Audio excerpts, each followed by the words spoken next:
Alabama, and we are here to help you get the compensation you deserve.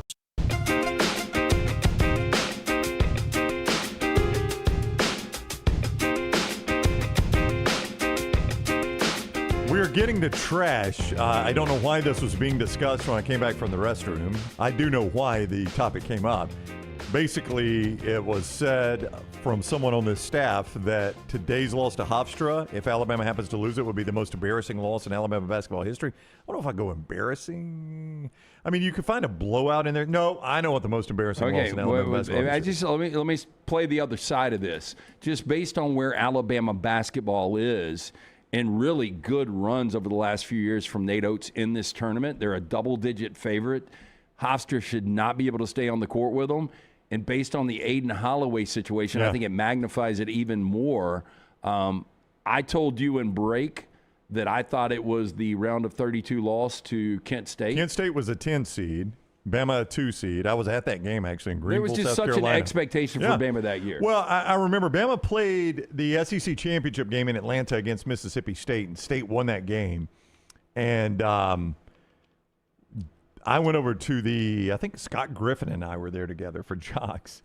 And Scott Griffin and I went to the selection show with Alabama basketball. They let some of the media members in, and they legitimately thought they were still getting a 1 seed. Like when the ones popped up and they weren't one of them, the team, I mean, there was a collective groan. Like they thought they were going to get a 1. They got a 2, beat Florida Atlantic in the first game in Greenville, and then lost to Kent State. That was Antonio Gates' Kent State team. Sure was. I would say the most embarrassing loss. Next Round hoodies and Next Round hats all in one place, nextround.store. Find your favorite piece of gear from your favorite show and put it in your rotation. You never know, you might be in one of our videos showing Next Round gear being worn all over the world. Find all of your favorite Next Round gear by visiting nextround.store. Place an order for you and that big Next Round fan in your life at nextround.store. Look your best at work, at school, at the stadium, or anywhere you go wearing Next Round gear from nextround.store. Get all your favorite Next Round gear all in one place, nextround.store. From our Next Round hats to the logo tees to the all-time best-selling Y'all Can Have the Rest shirt. You can look your best by shopping with us at nextround.store. Take the next round anywhere with nextround.store. I'm attorney Alexander Shinar, Alabama born, Alabama raised, and ready to fight for your rights. I have one of the largest firms in Alabama, and we are here to help you get the compensation you deserve. Call me, Alabama, 323-1000. No representation is made that the quality of legal services being performed is greater than those of other lawyers. Jim Dunaway, Lance Taylor, Ryan Brown. Live from the Birmingham Racecourse Casino Studios, the Next Round, presented by Bud Light, is on now. Oh, welcome into a Monday as the madness continues. We are done. Week 1 of the NCAA bracket. Where does your stand? We will get to where ours stands as our bracket challenge continues here on the Next Round. I am Lance Taylor. He is Mick Gillespie. Welcome in, friend. Hey, man, you came in with some fire. I was like, normally you're kind of laid back, sitting over there. Well, I get to read and react typically. I don't drive the show. Right. That's either Dunaway or Brown, but both those guys are out on vacation. It is spring break. I love the lack of traffic in the Birmingham area where we originate out of. We've got a million things to get into. But Mick Gillespie from the last call, you see him on our platforms talking a lot of times Alabama, where we will get into spring practice, about to restart after spring break. We'll get into that a little bit. You do those shows with Jake Coker on our platform. You throw out a couple of those every single week. You've been on this panel with us before, and you and I have known each other a long time. Yeah, well, thanks for having me in. And hopefully out in Vegas, those guys are winning a lot of money. I doubt it, but I don't even know if Brown's gambling. But I think when you're on the Devil's Playground, you got to at least inch in and take advantage of some of the things that Vegas does have to offer. I haven't. Forrester, by the way, the Backroom guys, hope everybody had a wonderful weekend. Scott Forrester, videographer. Brooks Carter does all things social media. Of course, Tyler Johns, our entertainment guru. We'll get into the last reel. That'll be another episode edition coming up. We'll tell you what we're talking about there. Hopefully you guys had a great weekend. But Forrester, I was bringing up to you Dunaway. Do we have a welfare update? Anything? Oh, I have not spoken to Jim in a few days. Okay, so I doubt he's out of money, but he could be. But back to your entirely point, possible. I don't think I bet he hammered Florida on the money line last night. And it's one of those things that, look, I have Florida winning the national championship. Again, we'll give you an update on our bracket challenge. I felt great going into this because I was like, going into yesterday, I had 4 games that were really key for me. St. John's was a key game for me against Kansas. UConn, because of what Brown has UCLA doing, was a key game. Florida, because I had Florida winning the national championship, was a key game. And Tennessee, because I got Tennessee in the Elite Eight. Everything came together for me yesterday outside of the Florida Gators. And if you would have asked me going into this tournament, one team, life on the line, that you guarantee gets through to the second weekend, it would have been Florida. They won the first game by 59 over Prairie View, and then Iowa. Yeah. The 9th-seeded Hawkeyes. You and I watched this game last night. You were waiting. You do a Cubs podcast, and you were like, when Florida stretches this out once they got the lead, once they get up 6 or 8, I'm going to go record this podcast. It never happened, and I don't think it was a fluke. Iowa led the game. I mean, let me pull that back a little bit. If they played this 9 more times, Florida would win all 9. Yeah, I agree. But the way the game unfolded last night, Iowa played with them.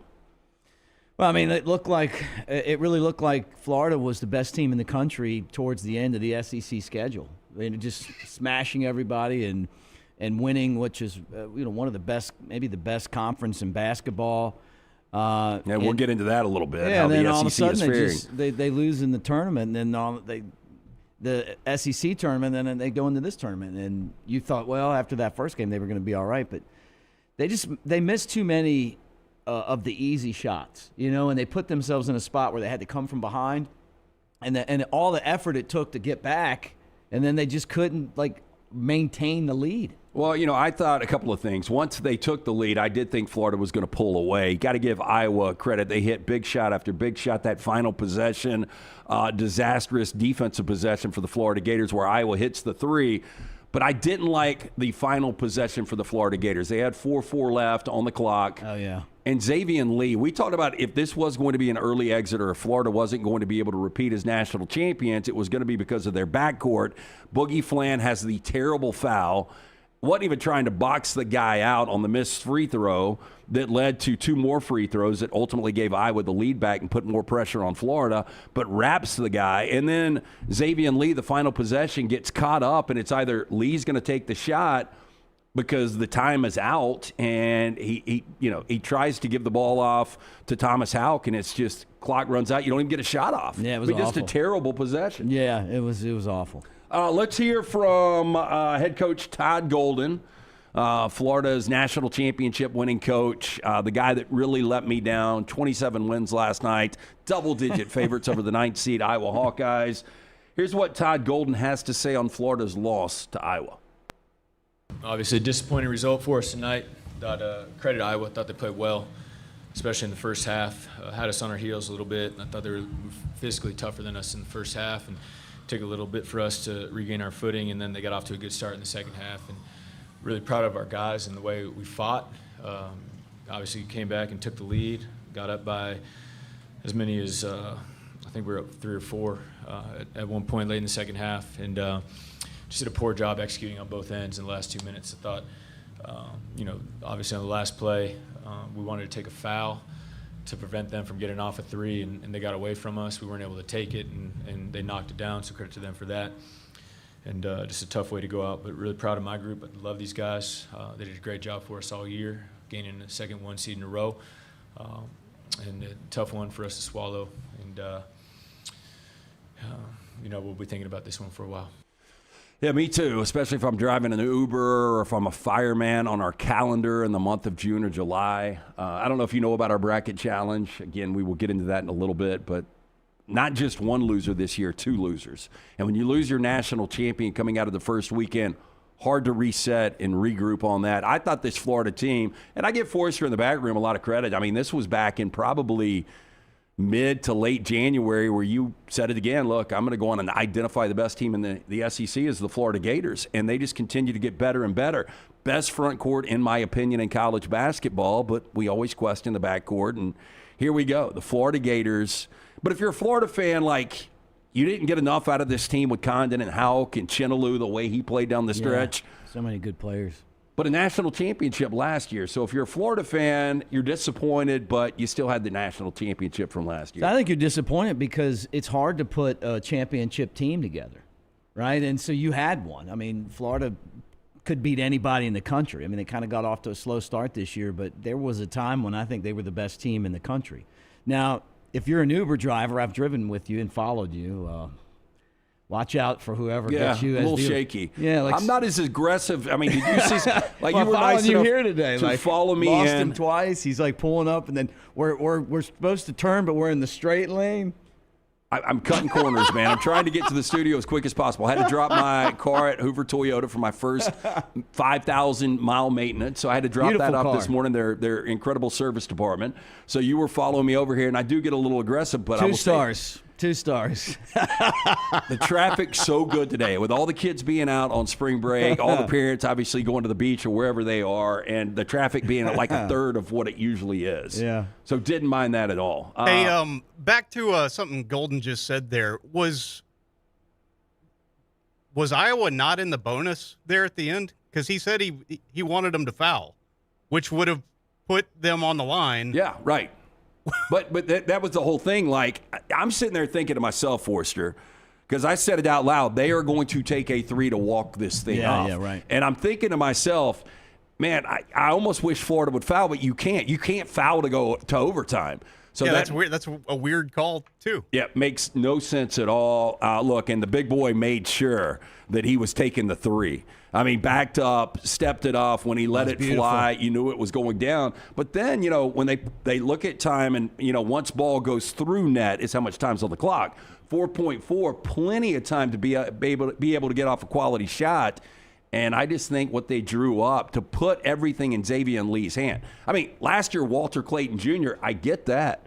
But Xavier Lee, coast to coast, gets tied up, doesn't even get a shot off. Yeah, trying to pass the ball under the basket, too, instead of at least, maybe trying to do like a reverse layup or something.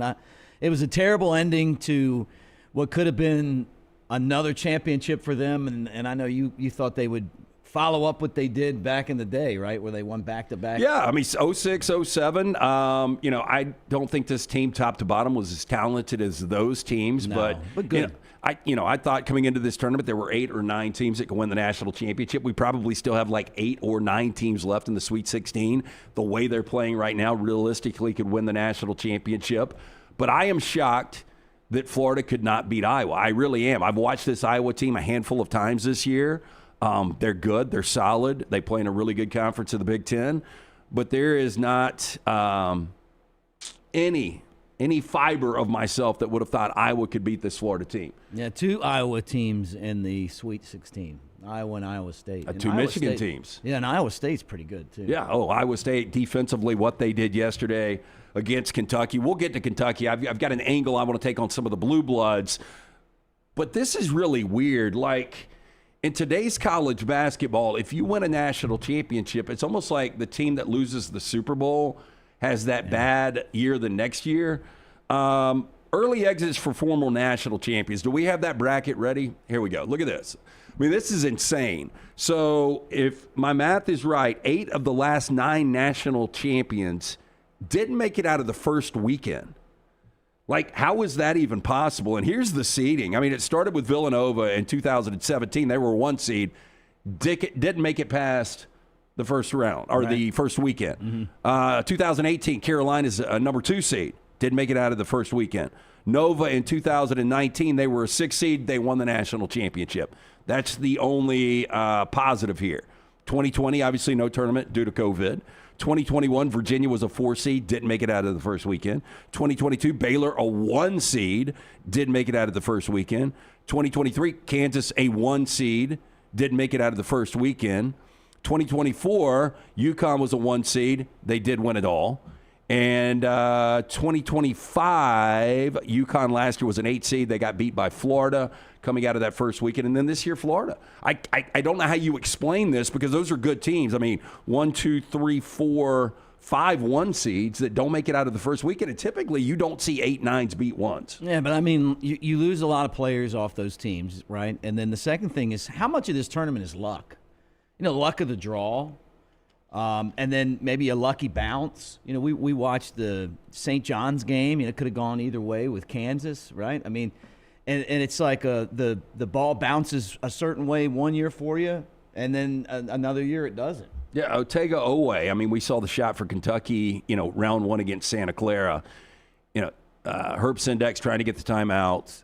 He gets off a shot that he makes 1 out of, 50 times possibly. Yeah. So you're right. I mean, some luck comes into this. And, you said it out loud. If somehow Florida survives, they probably roll. Because you see these teams that have these close calls. And you really got that with Duke and Siena. I thought Duke would really roll. And they struggled a little bit at times with TCU. They pull away and win that game, by 20. But it's really scary when you have what is viewed as one of the better teams in college basketball, and they just somehow, find a way to win one of these games because it seems like they get on a roll. Well, on the Florida other side doesn't of that. have the guard play it did last year, though. And you get into this tournament, and this is a guard tournament. We were talking about the Maryland championship in the Final Four, and Juan Dixon hitting a shot with Maryland down 13-5. It was a long time ago in Atlanta, but you know what I mean. Yeah, like but those were all. I mean, because you had Steve Blake. Right, yeah. But somebody's got to make those shots, and it's normally your guards. I mean, you look at how Alabama played last night. The guard play there. Last year, Florida won because they had the best guard. I think the best guard in the tournament. Well, the way Walter Clayton Jr. was playing last year, absolutely. Yeah, and think about they almost lost. Remember, he had to make some big shots in some of those games to get them through an Iowa like yesterday. Well, hopefully you had an opportunity to take advantage of live music Fridays and Saturday nights with our friends at Odie's Tavern. Beautiful locations, the original in Crestline, the newest location right there in Edgewood on Broadway. Stop in, see Will Haver and that great staff. Beautiful locations, of course, incredible food from Rodney Davis, almost 4 decades now. The award-winning wings, delicious burgers, fantastic sandwiches, and we've got Odie's Team Trivia every Wednesday night. Join me and Brown for that. But get in, see Will Haver and that great staff. Birmingham Institution, it's Odie's Tavern. Also, if you're looking for that golf membership, maybe you want something for the entire family, best days happen at the Inverness Country Club. They've got memberships that fit everyone from the social, the golf, the racket. Childcare is also a big plus. You and your wife want a day of golf or tennis. Guess what? You can drop the kid and go have yourself a day on the court or course. Dinner with friends knowing your kid is safe on site is a massive plus. Best days happen at Inverness. To take a tour of this unbelievable club, call Erin today. Tell her the next round sent you. 205-991-8608 or online, ICCalabama.com. You brought up the Alabama Crimson Tide. What a night. Maybe the first half, the best 20 minutes of basketball I think we've seen from Alabama this year. Oh, it was a great game. I mean, finally, they played with some intensity on the boards. I'm watching this team, and I'm going, I haven't seen these guys yet, and what I mean by that is I haven't seen them play with that type of intensity off the glass this entire season. We've been waiting for it, right? But in the NIL era, hey, sometimes you wait until it's go time, right? It does seem like Nate Oates, and we talked about this a couple of weeks ago, last week, their teams get better defensively as the year goes on. And I don't want to call this the NBA playoff syndrome or the final 2 minutes of an NBA game where you really see defensively that intensity steps up. I don't know if you've ever seen the movie Digstown. I think it was 1992, the former Louis Gossett Jr., James Woods, Bruce Dern. Yeah. But basically, Honey Roy Palmer has to fight, I think, 12 different men in 24 hours. And it's just a big con movie. Oliver Platt's in it. It's great. Right. But there are these two brothers that Bruce Dern gets to and pays off. Well, they find the money after the first one was so obvious. But the second brother that he fights, knowing that his brother is going to be killed if he doesn't beat Honey Roy Palmer, the effort he gave, that was Alabama on the offensive boards last night in the first 20 minutes. Like, I have never seen Alabama that hungry on the offensive glass. And not only did they hit the 11 threes in the first half, but 12 offensive boards in the first half. Oh, they were dominating. I mean, every loose ball that they're diving across the floor for. Nate Oates talked about that in the press conference afterwards, and they got a lot to be proud of. And it really shows you that effort is a big part of what this team's been lacking when they've struggled this year. Even some of their wins, you're watching and you're thinking they're not playing their best basketball. I don't know if they're able to duplicate that against Michigan, but it was a thing of beauty watching that basketball game in the first half. It's like you said, 49. They outscored them 49-25 in the first half. But just watching them just beat them, can I say this? Belt to ass. Oh, put belt to ass last night. They did. And, you know, Can I say it? Texas Tech, I think it finally showed up that JT Toppin, he's been gone for the last couple of weeks, season-ending injury. And I think it caught up with the Red Raiders because they didn't have a guy that they could go through to kind of get them out of that funk. I mean, yeah, first half, I mean, we knew that game was over at the break when they're up 49-25. 12 offensive boards in the first half is absolutely insane. And I think a couple of things here. For Alabama fans, you know, all the talk last week was negative off the court Aiden Holloway. You know, the 2.1 pounds of weed. He's not going to travel with the team this weekend. I think it becomes interesting now. I haven't seen an update. Forster, any update on some kind of special hearing we're going to have on campus to reinstate Aiden Holloway as a student? I have not seen anything yet. I haven't heard anything. Now, me and Brown, and I don't know how you agree with this or if you agree with this. Right. If it comes down to it, and this is in Nate Oates' hands, me and Brown both believe that Aiden Holloway will play this weekend. Now, again, I haven't heard anything, the update. They might have already come out internally. I don't know in the postgame if anything gets said. We'll get to Nate Oates' sound here in a second. But I do believe he will play if it is Nate Oates' decision. I mean, I could see that. I just don't. I can't imagine a scenario where he comes back to the team. I mean, and I've talked to you off the air. I said it on our show on Last Call with Jake Coker. I mean, if he's out there in Sin City with Dunaway and he's got 2 pounds of pot, I don't think that they might want their tax stamp, but I don't think he's is there getting arrested? It's like in these legal states, and I don't know the answer, and I'm asking. Is there a limit to the amount of weed you can have? Like if bananas are legal, I can have a garage full of bananas. But right. If I am, so weed is legal in Illinois. If I'm living in Illinois, can I have a garage full of weed? I just wonder if there is still a certain amount. Freezer bag, right? I don't know. Because I still don't get the 2.1. Well, it doesn't make any sense for him to want to distribute with the money he's making on dime bags to college students. Right. But at the same time, personal consumption, you're not going to have that amount. Well, you might not. So there are limits. I just looked it up. For Illinois specifically, if you're a resident, you can have up to 30 grams of flour, approximately 1 ounce. For concentrate, you can have up to 5 grams. And for edibles, you can have up to 500 milligrams of THC combined in all your edibles. So I'm going to say this. And then for out of state, it's about half of all that. Half of that? Damn, so you can only have 50 edibles in your house on a legal state. That's amazing. Have you ever been snapper fishing before? Don't even know it. No. Okay, it's great. And you're limited too, right? Is this deep sea? Yeah. Okay, yeah. Then I live in Fairhope. But so the three of us go out, we can have 6 fish, right? But I go out by myself, I can have 2. So if he's got roommates, he could just say, hey, half of it's mine, half of it's theirs. Is the snapper fish that rare? They're just, they're protected, but they're delicious too. People would probably just eat them. Is it? See, I'm not a big fish guy, honestly. Tyler, you a fish guy? Yeah, snapper's great. Okay, yeah. I was going to say, but I mean, price point, I know tuna's crazy expensive. It's not quite tuna, but it depends, down in L.A., it's not as expensive as it would be, maybe like in, Michigan or something. But it's expensive.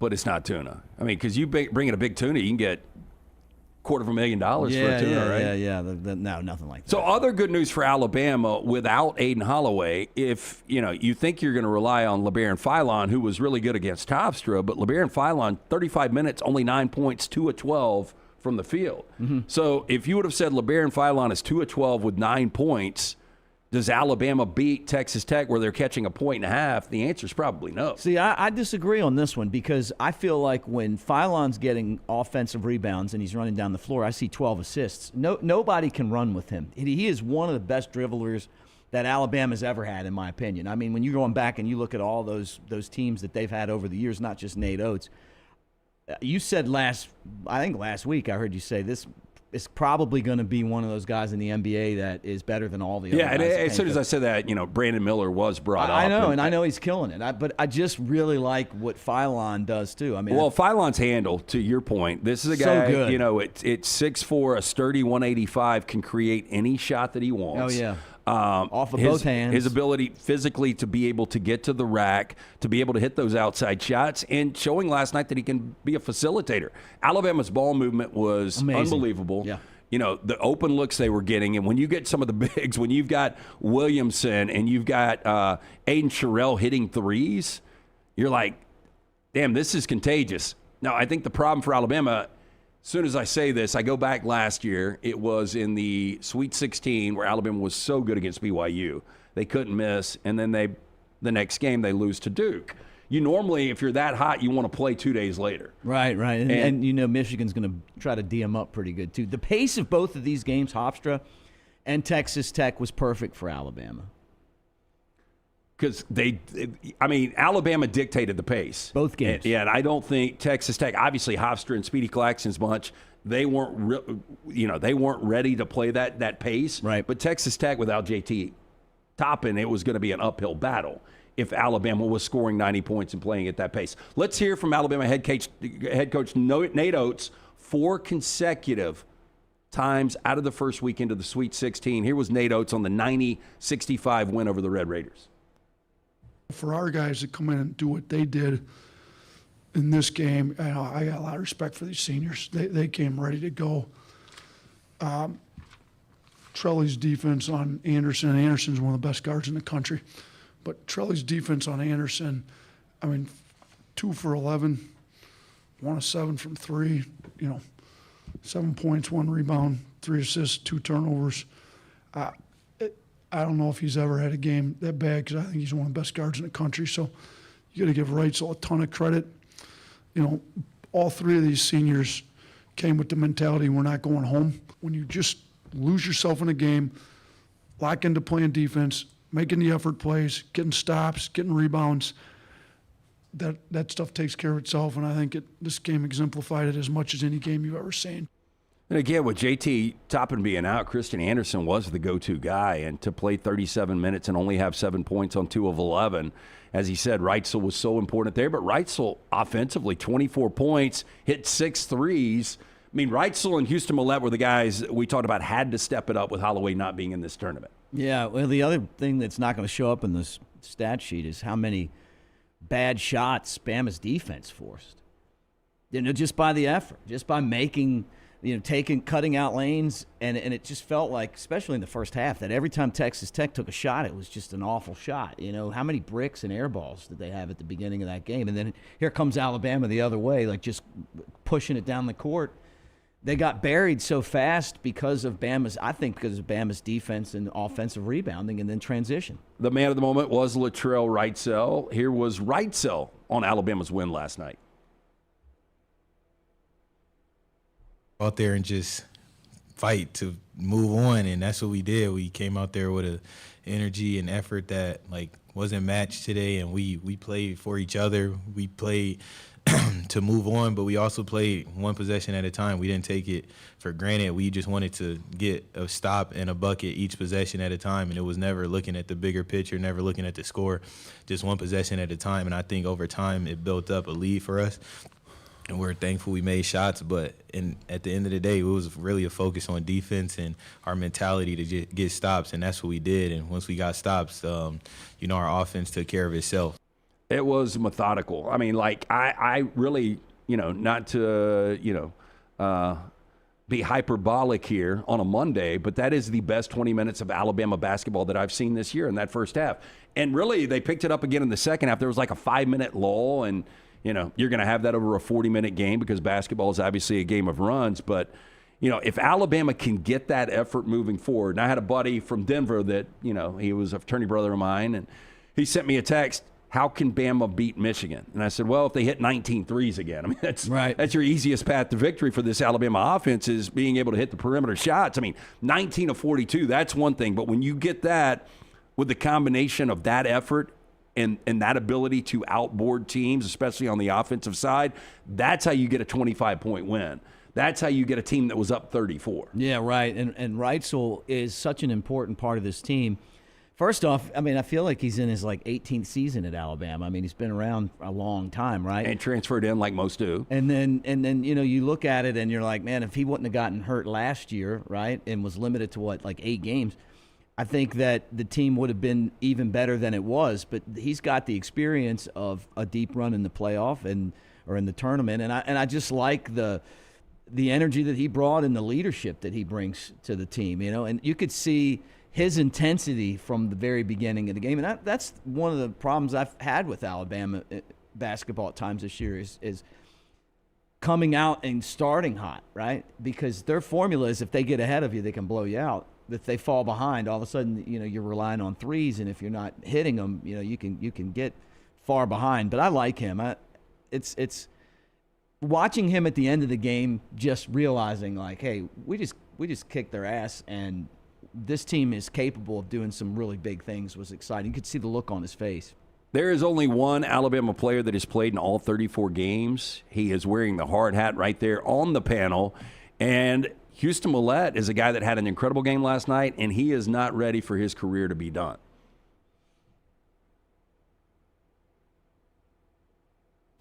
And, we cheer for others' success, each other's success, like it's our own success. You can see it with our team, with our program. We've dealt with probably more adversity than any other program in the country this year. And I think we've been really well-equipped in not focusing on what's happened to us, but more so our response. And I think the way we've responded time after time after time, and the way we've prepared in practice, and our last week of practice, was probably the best week of practice we've had. Our film numbers were the best they've been.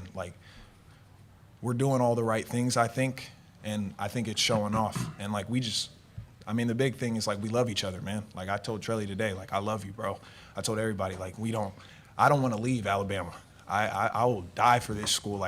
I love this place, and these guys love it as well. And that's kind of been our whole motto this year. If we go sports mode, Kalshi, Forrester, what is this number? Michigan, Alabama next weekend. It's a big number, guys. It's 10.5. It is 10.5. Yeah, that's a massive number, and that's the thing. Uphill battle. If Alabama plays like that, I think they beat Michigan. Right. Now, what are the chances they can go out and hit 19 threes and get the bench production? Houston Millette was great last night. 25 quality minutes, 15 points, had the 8 boards, 5 offensive rebounds. If you can get that kind of production, Taylor Bowen through the first weekend against Hofstra and last night with 5 and 5, you're getting production off the bench. And sometimes you see the galvanization when a guy is not playing, whether it's injury or suspension. In this case with Aiden Holloway, you needed other guys to step up because your second leading scorer was out this weekend. This is going to be a tough matchup. Look, Michigan's going to have a huge fan advantage there. They're the number 1 seed, and they put you close to where your home is because you earned that, right? But the good thing for Alabama, and I love this about Nate Oates, is that they play anybody anywhere. They've already been up there to play Illinois this year. They can beat anybody on any court. And when you look at over the last, 3 or 4 years, the best teams in the country, Bama's played most of them at some point. I don't remember them playing Michigan, but and this is going to be a really tough game. But you're right. If they can bring that same intensity on the boards again and hit some shots, they have a chance, but they're a huge underdog. Yeah, but, if you're Alabama, what you look at is, this is a team that beat Tennessee onto the Sweet 16. This is a team that, beat Illinois, as you mentioned, onto the Sweet 16. They beat St. John's onto the Sweet 16. So you've beat a lot of these teams and out-of-conference teams. So if you're Nate Oates, just continue one game at a time. I know it's very cliched. We'll see what this Alabama team is able to do against a Michigan team where Yax, and we'll get some sound from Yaxel Lindenberg here in a little bit, but that Michigan team is rolling right now. Should be fantastic. That game coming up 6:35, TBS and True TV. So the 27th, is that a Friday? Is that right? 24, 25? Yes.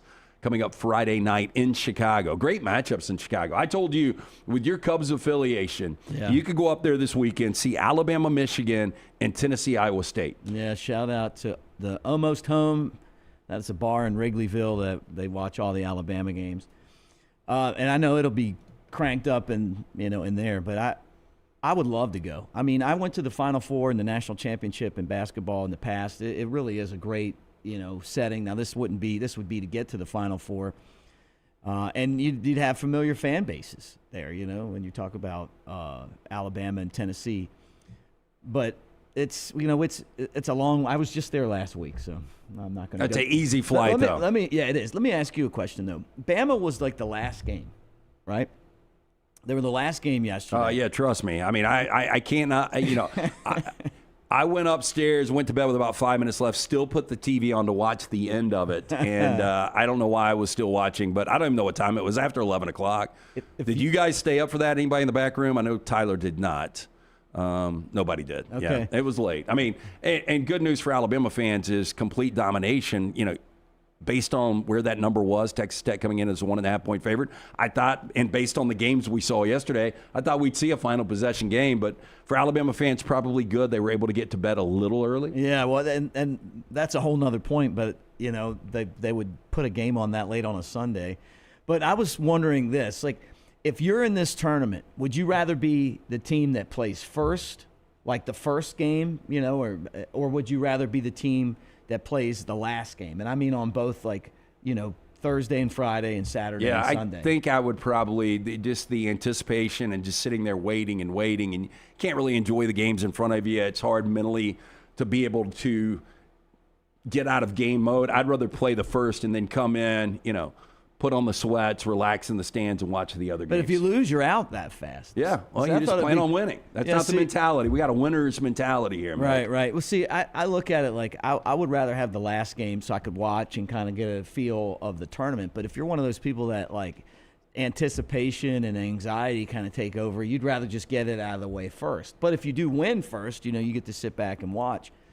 I liked how Alabama kind of, we got to enjoy Thursday. We didn't, as an Alabama fan. Then Friday came, and it was like, well, I got 3 o'clock, and then obviously Saturday, and then Sunday. It's like all the games come through, and then we're the last game. So if we lose, to be honest with you, I'm not as in tune to this thing.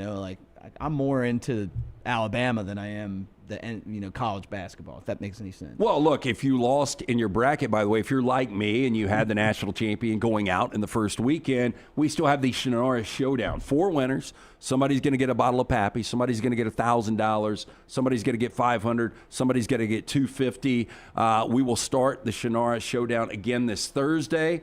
We'll have one game on Thursday, one on Friday, one on Saturday, one on Sunday. We're going to do this moving forward. We'll give you more details on that, but our friend Ryan Brown's going to tell us about Alexander Shannara. When you find yourself in any legal situation, Alexander Shannara Trial Attorney's the place to go, Shannara.com. Shannara.com, you do not pay a dime unless they win your case, and boy, do they win cases. Alexander Shannara Trial Attorneys, they have recovered more than $2 billion for their clients by following just a couple of simple things.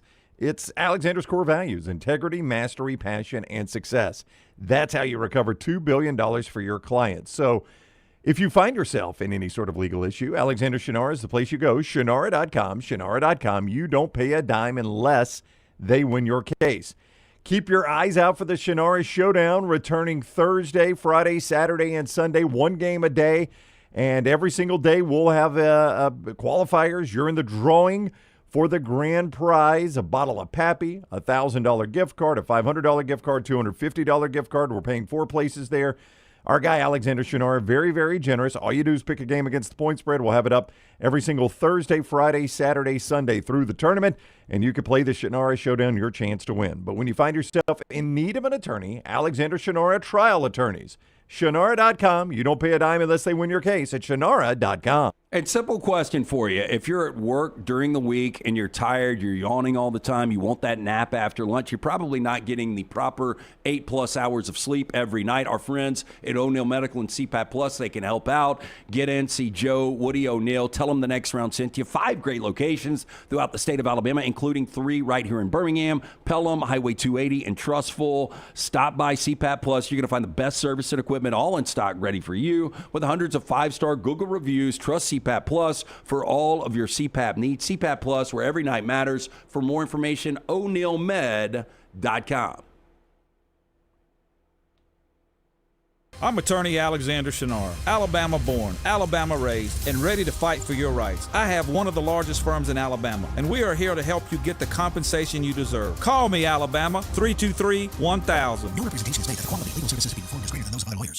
To everyone who craves a fresh meal made just for you, let our team member Jacob share what's special about Culver's. In Wisconsin, our food comes from the heart, and taking the time to handcraft your meal with care is how we've always done it at Culver's. It's why your Butterburger doesn't touch the grill until after you order.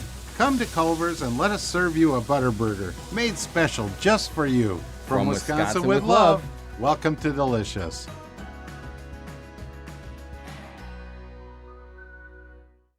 At Central State Bank, we are large enough to serve you and small enough to know you. Manage your money with ease, whether it's mobile banking, hassle-free checking, competitive loans, business solutions, or personalized financial advice. We're your hometown bank with big-time service. Visit us today and experience banking made simple, because at Central State Bank, you come first. Member FDIC. Birmingham's fastest party returns to Barber Motorsports Park March 27th through 29th. Medical Properties Trust presents the Children's of Alabama Indy Grand Prix, powered by AmFirst Experience. 3 days of high-speed action featuring the fastest drivers in the world from the IndyCar Series. Enjoy the Kids Zone, food trucks, beer garden, fan zone, and more. The Children's of Alabama Indy Grand Prix. Kids 15 and under get in free. Get your tickets now.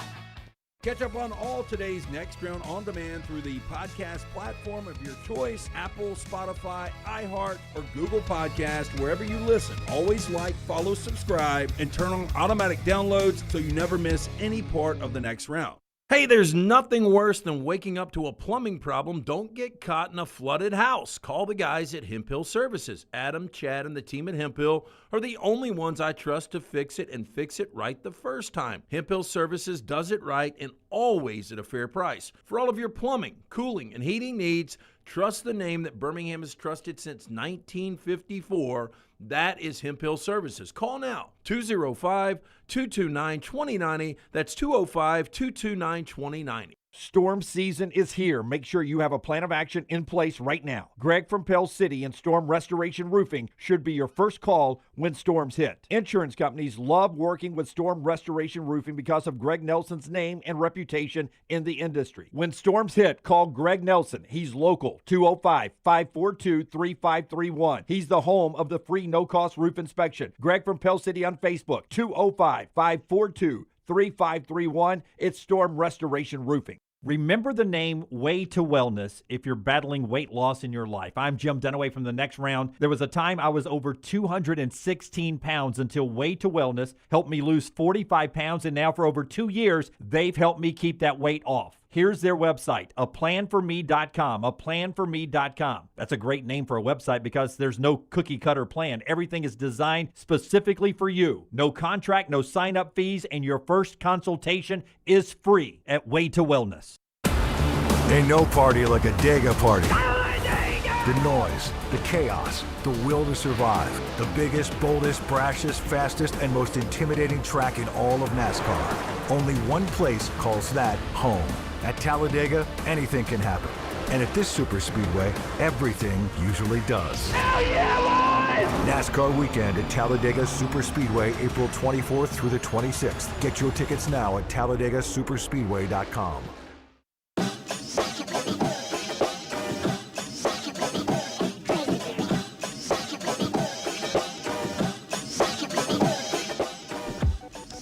So Dunaway and Brown both out the next couple of days. Mick Gillespie from Last Call with Jay Coker is going to be hanging out over the next couple of days. Again, up from the coast. You did something interesting this weekend because I'm going to mention baseball here. You're a big baseball guy. You do a lot for the Cubs. You've got a Cubs podcast. You also work in Knoxville for their AAA affiliate. You do play-by-play for those guys. But you were actually in Knoxville this past weekend for a big event. I still don't understand exactly what you did, but if you would explain it here. Yeah, so the Knoxville Symphony Orchestra had an event at Covenant Health Ballpark, which is our home stadium. Sounds very uppity for a deadhead It like was. you. It was. It was like the tickets were like $400 to get in, right? So it was a pretty hefty ticket. And my part of it was reading Casey at the bat with the orchestra behind me, and in a tuxedo and a ball cap. So it was pretty cool. I'll tell you, as much as I loved Stressful. baseball growing up, Casey never was anything that resonated with me. It's a poem that was, I want to say it came from San Francisco in the newspaper in like the late 1800s, and people just really love it, you know. But what does that have to do with the symphony? Because they played behind me, so they had. But I mean, is music. there like a musical score for Casey? Yes. Okay. So it'd be like I'd talk, and it'd be like the music would match and my voice would. I'm gonna try anyway. I don't remember how that played out. Does Casey strike out or does he hit a home run? He strikes out. Okay. Yeah. Is that his career? Is he done? Is it like when Roy Hobbs struck the dude out before he got shot? It's just baseball. Okay, speaking of baseball, Brown always shits on people that throw no-hitters. Now, we didn't have a lot in Major League Baseball last year, but you brought up yesterday, this was quite the accomplishment. Alabama has a guy go 9 innings. 9 innings against aluminum bats and throws a no-hitter. Yeah, I think it was Friday. Tyler Fay threw a 9-inning solo no-hitter. This is so rare. It's worth talking about here because it's the first one that Alabama's had since April 24th, 1942, when Eddie Oscar threw one. So we were in the middle of World War II. Right. 13 strikeouts, 132 pitches, 85 strikes. Now, the reason why this is so significant is that in Major League Baseball, they have shut down pitchers throwing really over 100 pitches. Like if you go to a game, a guy in the big leagues is not throwing 132 pitches. Now, when I was at Alabama and Jim Wells was the head coach, guys like Lance Cormier, my buddy, would throw to the show, by the way. Yeah, shout out Lance. And his son, by the way, is a great pitcher at Auburn. But he might throw 132 pitches. I think I might have called games as a college student with him doing that.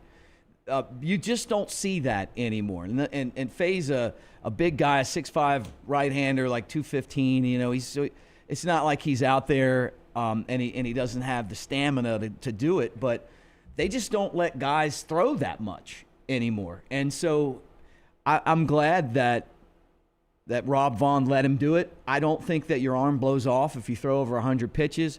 We're so tied into analytics at the big league level, and, I cover pro baseball, and I have for a long time. The game at the major league level has gotten so stale, and college baseball, I got to say in a lot of ways, is way more exciting. And spending time around Tony Vitello. You guys remember I took up for Tony a couple years ago when I was on here. Now he's the manager of the San Francisco Giants. I can't wait. That is just fascinating Right. to see how that is going to play out. But watching, getting to know Tony, watching those games, and then seeing something like this really made me happy. I just thought, what a great accomplishment for this guy, but what a great accomplishment for baseball. Like, let a guy throw a no-hitter. I cannot stand when you're at a game and a dude's throwing a no-hitter in the 7th, and they're like, okay, we're going to bring him out and bring the bullpen. Does that happen to you all the time? No, it happens all the time. See, I don't get the updates, and there it is. There's the time. Tyler Fay celebrating with teammates there, throwing the first no-hitter since 1942. Pretty amazing accomplishment there. Shout out to those guys, too. They swept Florida. Much like, that very, very difficult NFC Championship loss with my Rams in Seattle. I wasn't ready for basketball season. I'm not ready for baseball season yet. I am in full March Madness mode. I don't know why, because my bracket has been busted up. I do want to transition from that. Let me tell you about our friends at Kalshi first, because I did have somebody reach out and they were like, Kalshi has tons of markets on college baseball. And I have always said, really, one of the reasons there's not as much interest in college baseball is because you don't have the market that you can actually play. But you can play it with our friends at Kalshi, the largest prediction market in the U.S. Kalshi allows users to trade event contracts, peer-to-peer rather than playing against a sports book. Available across the country. Download Kalshi. Very, very important. First thing, download Kalshi. Put in that code TNR. You're going to get $10 when you trade $10. Not just sports, also pop culture, politics, all available right there at Kalshi. Very important. Download it. Put in that code TNR, all with our friends there at Kalshi. Okay, I want to get into where we stand. Brooks has got this pulled up for us, our bracket update. I felt great going into the Florida game. I was like, I'm going to be 14. I'm going to have 14 of the Sweet 16, all of my Elite 8, all of my Final Four, my national championship matchup, all intact. And then Florida goes out and loses to Iowa. And I don't know if I have a path to victory. I mean, where do we stand right now, Brooks, when we look at the updated brackets? Okay, so I am tied for the lead, at least on this side. We'll get to the back room in a minute. So me and Brown, because I'm just playing against those guys. It's like if you're being chased by an animal, you just got to be faster than the other guy, right? Right. So me and Brown both tied 37-11. Dunaway one back at 36-12. He's in that Dale Earnhardt position. But you see the problem here is the possible points remaining.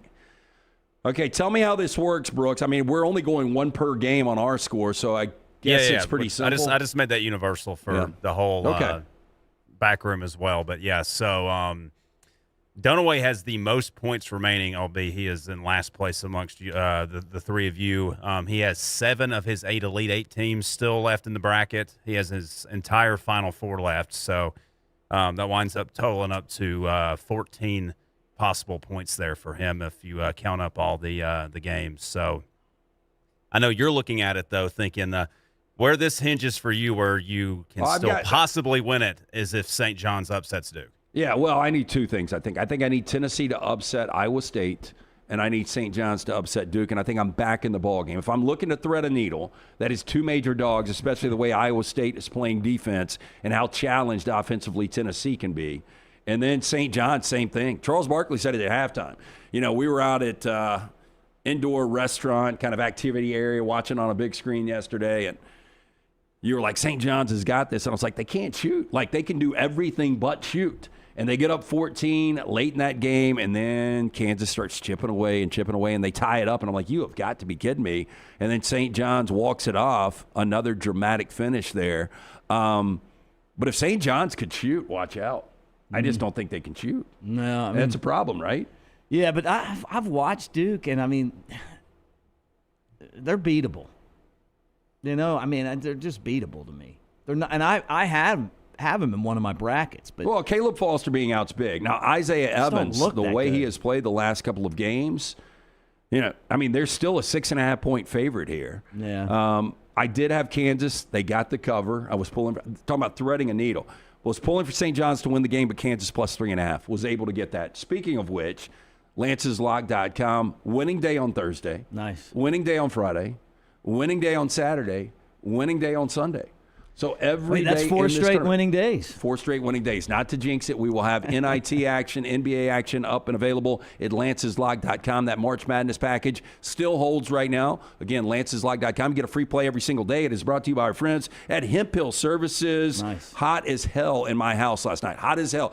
According to Forrester, hot as balls. He gave me the warning today, and I still wore the hoodie because I was already out on the road heading to Hoover Toyota. But if you've got AC issues, if you've got any plumbing issues, had somebody reach out to me this past Friday. They had a plumbing issue. Hemp Hill Services, trust the name. Birmingham has trusted since 1954 for any and all of these issues. Call Adam, Chad, Andrew, the guys there, 205-229-2090. Hard to stop a train. It is our friends at Hemp Hill Services. Okay, so the SEC, 4 teams remaining. Going into the tournament, if you would have said, hey, 4 teams are going to be there second weekend, that's not bad. Mm-hmm. I just didn't think some of the teams that were there are the teams people thought. Right, Texas being at the top of the list. And can we call Texas a Cinderella? No. Like, they're an 11 seed, but it's still Texas. They've got, outside of Ohio State, the biggest athletic budget in college basketball, right? Yep. Yeah, no, they're not a Cinderella. This isn't High Point. But they had to win the play-in game. And it kind of reminds me of when Alabama lost to UCLA. Remember, UCLA had to win the play-in 15 game? of 17 years of the play-in game, 15 of 17 have moved on past the first round. Right. So it's a weird trend out there because Texas was so inconsistent. Sean Miller, I think he's a really, really good borderline elite coach. I think he'll get Texas going in the right direction. It's already happened for Texas fans in year one. Here is Sean Miller on whether or not he actually thinks of his Texas team as a Cinderella in this tournament. Yeah, I mean, I don't think we ever really want to sign up to be the Cinderella story because we are the University of Texas, and look, we represent the SEC as well. I think a couple of things, the long regular season, you can learn a lot of lessons, you can grow, and you can really kind of redefine yourself as time moves on. I mean, we played at UConn, we played Duke and Charlotte, we went to Maui. None of us truly knew each other other than Dalen and I. And, in some ways, the first couple of months of our season were very much a work in progress, in fairness to us. But we kept working and going. I think when you look at our record in the SEC, we were really close to being 10-8. I don't think anybody, necessarily celebrates that. But I'm here to tell you, as evidenced by this tournament, there's no easy game in the SEC. The league itself prepares you for postseason. And then when you enter postseason, Dalen hit it, it's a new beginning. And sometimes the lessons you've learned along the way strengthen you. We're a much better team right now than we would have been a month ago. And I think we're playing our best. Everybody wants to play their best in March. We just so happen to do it. We're playing our best right now, and hopefully we could keep going. And to be honest, nobody really remembers the regular season when it comes to college basketball. I mean, we had a regular season where Mineville High goes 31-0, and loses a game in their conference tournament, and people believe they don't even deserve to get in. So I think for Texas fans, you're not going to look back on Sean Miller's first year and say, damn, they were 9-9, very inconsistent team. What you're going to look back on and say, in year one, he got further than Kansas, he got further than Kentucky, he got further than North Carolina, he got further than Florida. So if you're a Texas fan, you are playing with house money. I mean, they were lucky to get into this tournament, but now they're in the second weekend. And I like Purdue a lot, their opponent for this next game, but they could beat them.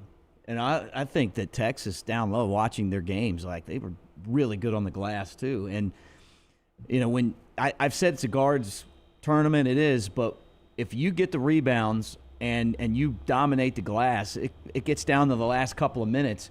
How many of those games do you watch and it's like the ball's tipping around and then somebody comes out with it and puts it in, and that's the difference in the game. And I thought Texas did a nice job of that. I wouldn't be surprised if they got to the Elite Eight. So there were 3 first-year coaches in the SEC. Forrester, follow me here. Sean Miller at Texas, Sweet 16.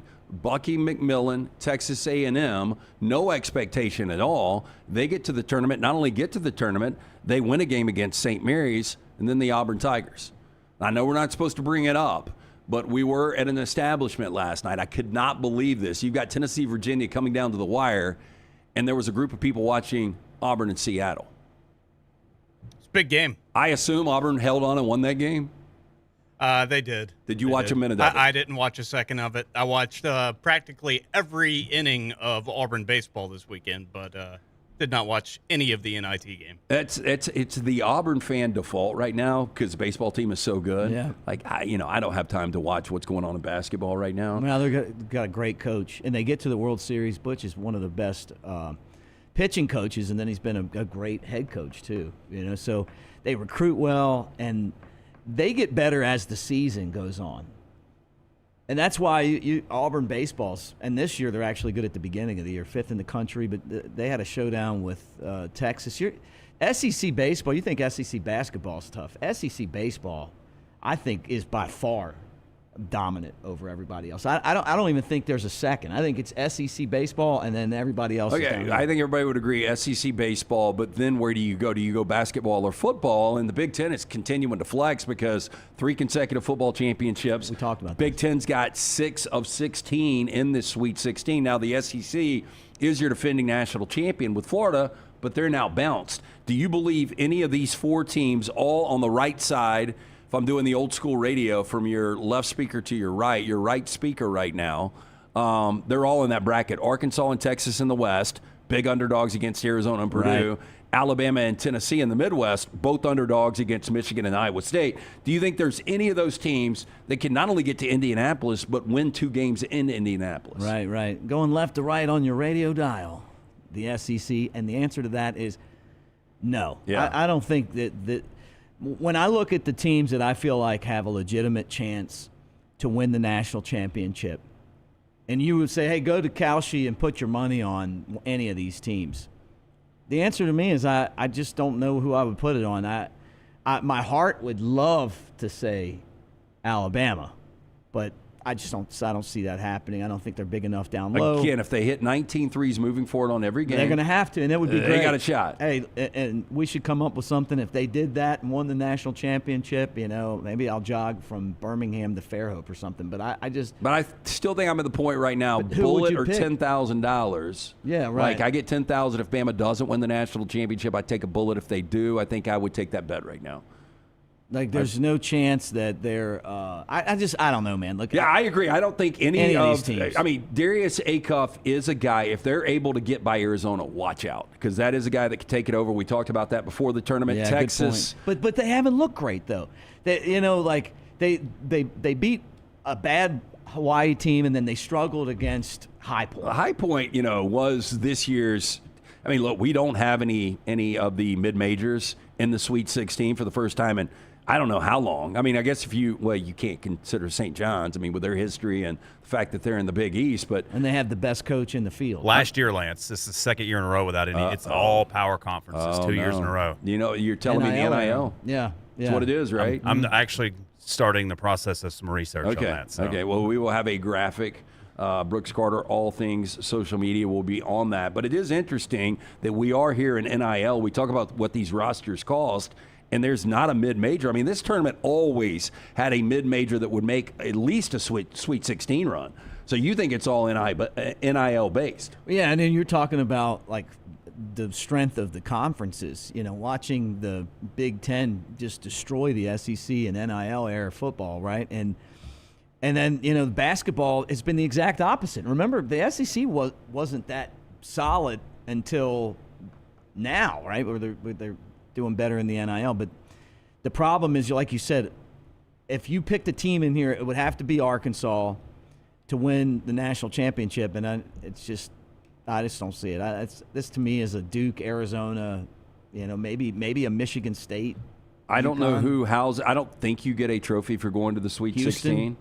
But I don't know who houses in their facilities, like who puts together the trophy cases. You've seen our new bourbon room up here, though, right? Yeah, pretty sweet. Our friends at One Man in the Toolbox, they've done a lot of work for me.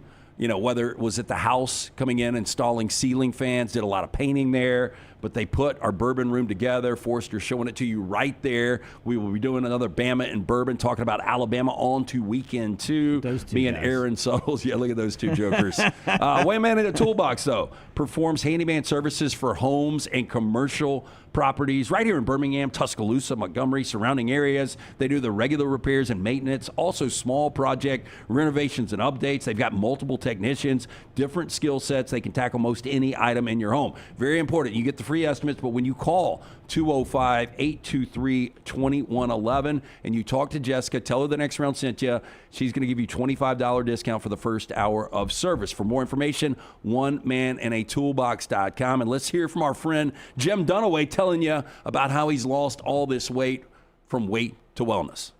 All right, guys, there's a great way to simplify your weight loss in 2026 with my friend Leslie and her board-certified team at Way to Wellness. Visit their website, aplanforme.com, and you'll find out that Way to Wellness has a personalized plan that works and is designed specifically for you. No cookie-cutter plan. Everyone needs something a little different. You may want meal replacements. They've got injection therapy. I use protein bars to keep from bad snacking between meals. The website, again, is aplanforme.com. They have diet plans for diabetes, heart disease, sleep apnea, and a lot more. And listen, there's no contracts, there's no sign-up fees, and your first consultation is free.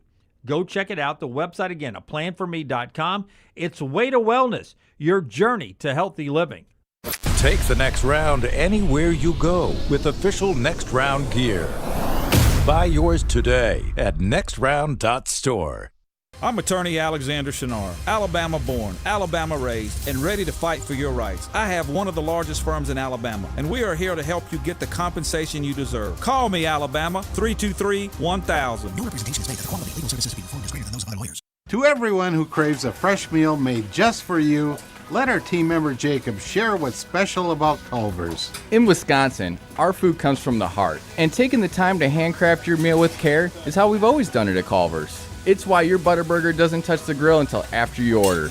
Come to Culver's and let us serve you a Butterburger made special just for you. From Wisconsin with love, welcome to Delicious.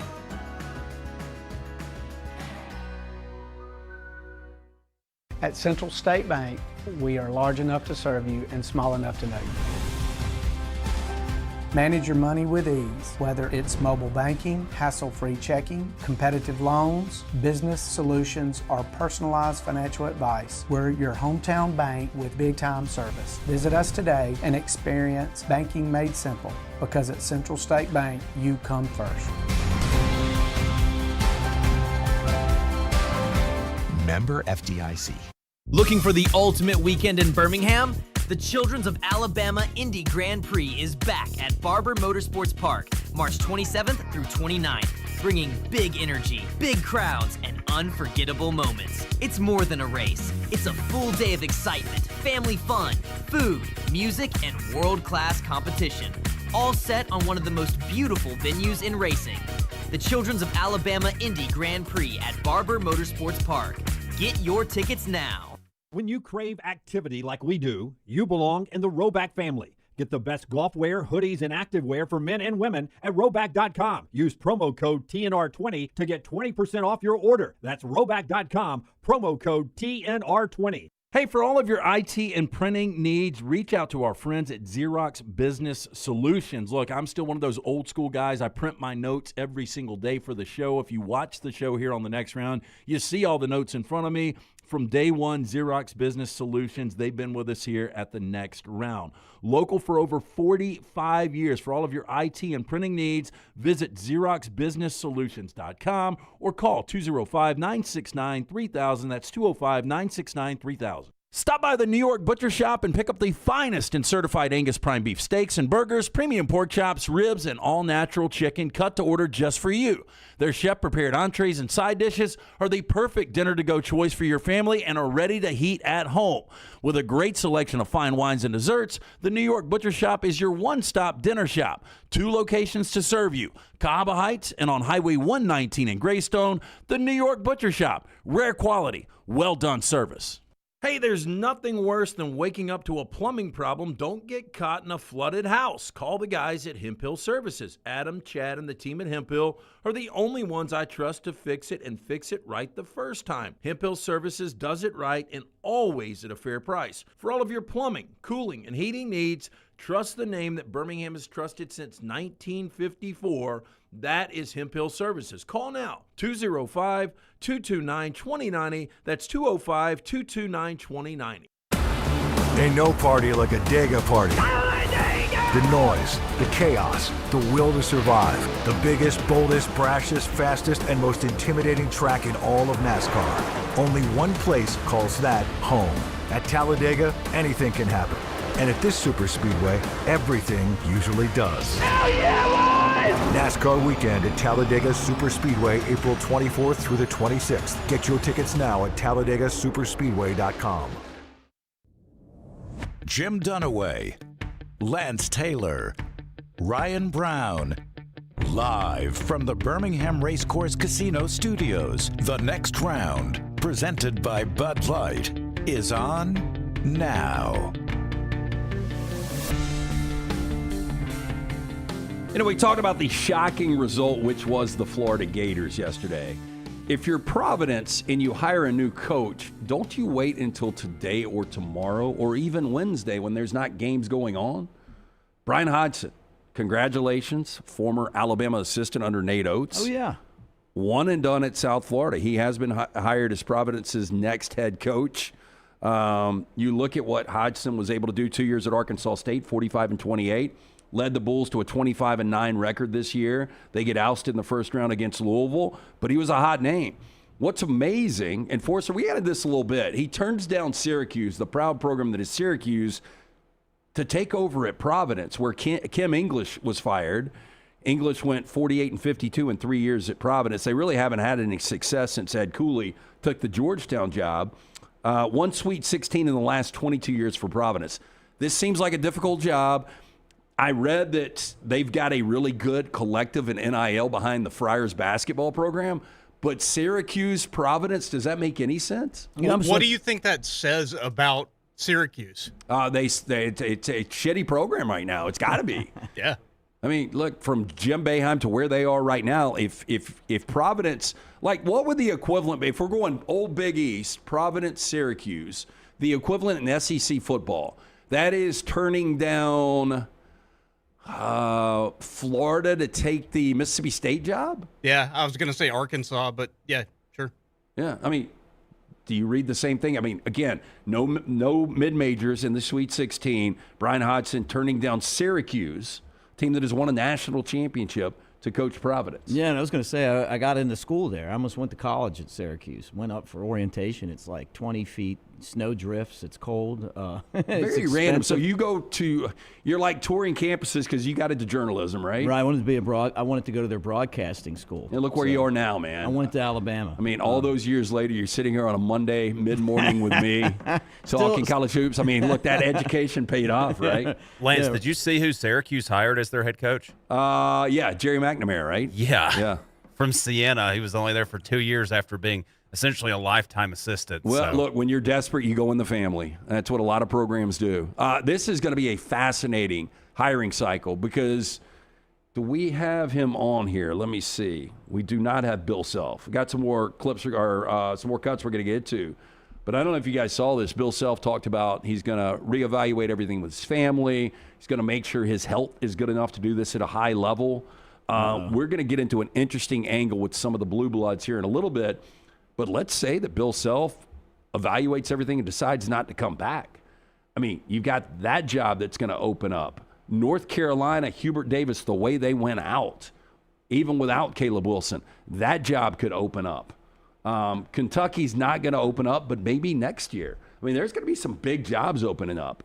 You know, if UCLA under Mick Cronin, I think he's done a pretty good job. I know you loves Mick, the curmudgeon that he is, but losing last night to UConn, you know, where is that program right now? Not that it would be in the same realm as the others, but I think this is a fascinating job cycle coming up with some of the big jobs that could open up. Yeah, and also with the NIL era here and, you know, people spending money on these rosters, they're just expecting more success. But it's crazy when you talk about some of the jobs that could potentially be open and the lack of success that some of these guys have had, not Bill Self, but Hubert Davis, you know, it's been all downhill. I mean, I feel like it doesn't surprise me that North Carolina would, you know, choke up a big lead and lose, and that's kind of been the way that the Tar Heels have looked here lately. You know, I brought up St. John's, that program, and the graphic that rolled after the layup that was made to walk it off yesterday was pretty amazing because, you know, our buddy Chop was sitting there and he was like, they haven't been to a Sweet 16 since 1999. Look, now they've got one of the best coaches in the history of college basketball, and Rick Pitino. Cut number 7 coming up here, Tyler. Rick Pitino being on the right side of the buzzer beater this time in the tournament. I'm not big into watching like Yellowstone and shows like that on the iPad, but everybody's convincing me to watch this Paradise. And I was so sick of commercials with Christian Laettner hitting that shot over and over and over. So, okay, I'll watch Paradise. In the first episode of Paradise, the President of the United States has a thing called, no, he didn't say Laettner, he said Wildcat or something to do with Laettner's shot. And I said, that's cruel. Why would my staff and friends tell me to watch Paradise? And throughout the whole episode, it's that. But I've been on winning at the buzzer and losing at the buzzer. And tonight, a player, I just can't imagine a player today, in today's world, with all the scrutiny, wanting the ball when he's shooting terrible. I got on him because he was digging and left the three-point shooter alone. And we weren't supposed to dig. We were supposed to stay on him at home. But for him to want the ball in that scenario just speaks volumes of what he's all about, confidence and going on the next play. So you win some, you lose some, and I'm hoping we can get Duke at the buzzer next to make up for that Christian late in the shot. So I was not going to go this direction on the sound. Yeah. Because being the professionals that we are, we hadn't heard that sound yet. We just threw it out there. We did watch the game yesterday. Have you seen the show Paradise on Hulu? No, but right off the bat, it reminds me of when Bill Buckner did Curb Your Enthusiasm. You know, Bill Buckner had the ball go through his leg, and then he made fun of himself on the show, and then he's on here kind of, talking about this show and so the president self-deprecating. is played by Tom Welling, I think. Used to be in, what was the Superman show? You might have seen it back in the day. The Adventures Smallville? Smallville. So that is the president. I think he is a former Kentucky Wildcat. I think that's why they have it in there.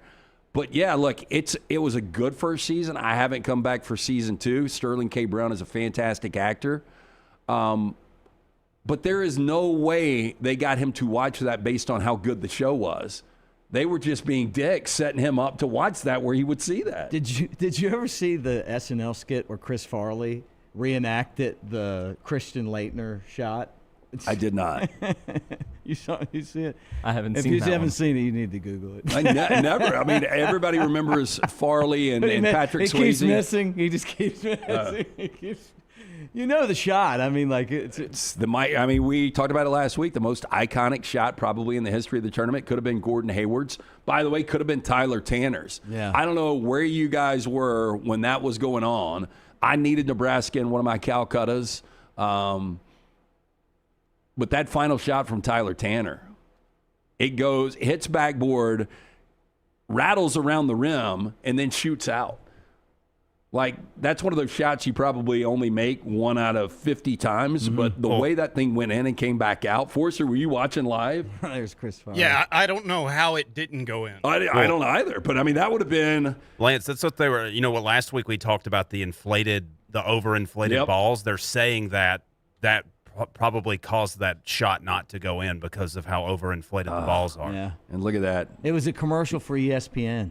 You would have 5 SEC teams and only and one of the greatest shots ever. And only 5 Big Ten teams, by the way, because that would have been Vandy knocking off Fred Hoiberg in Nebraska. So overinflated balls, everything's against the SEC here. So I guess we can't watch this, right? That is, can you at least pull the still shot of Chris Farley in a Duke jersey, something I never thought we would see on a Monday morning here on the next round? Yeah, there he is. Yeah, it was an ESPN commercial. Who would have known? Boy, a talent taken way too early. I love him, man.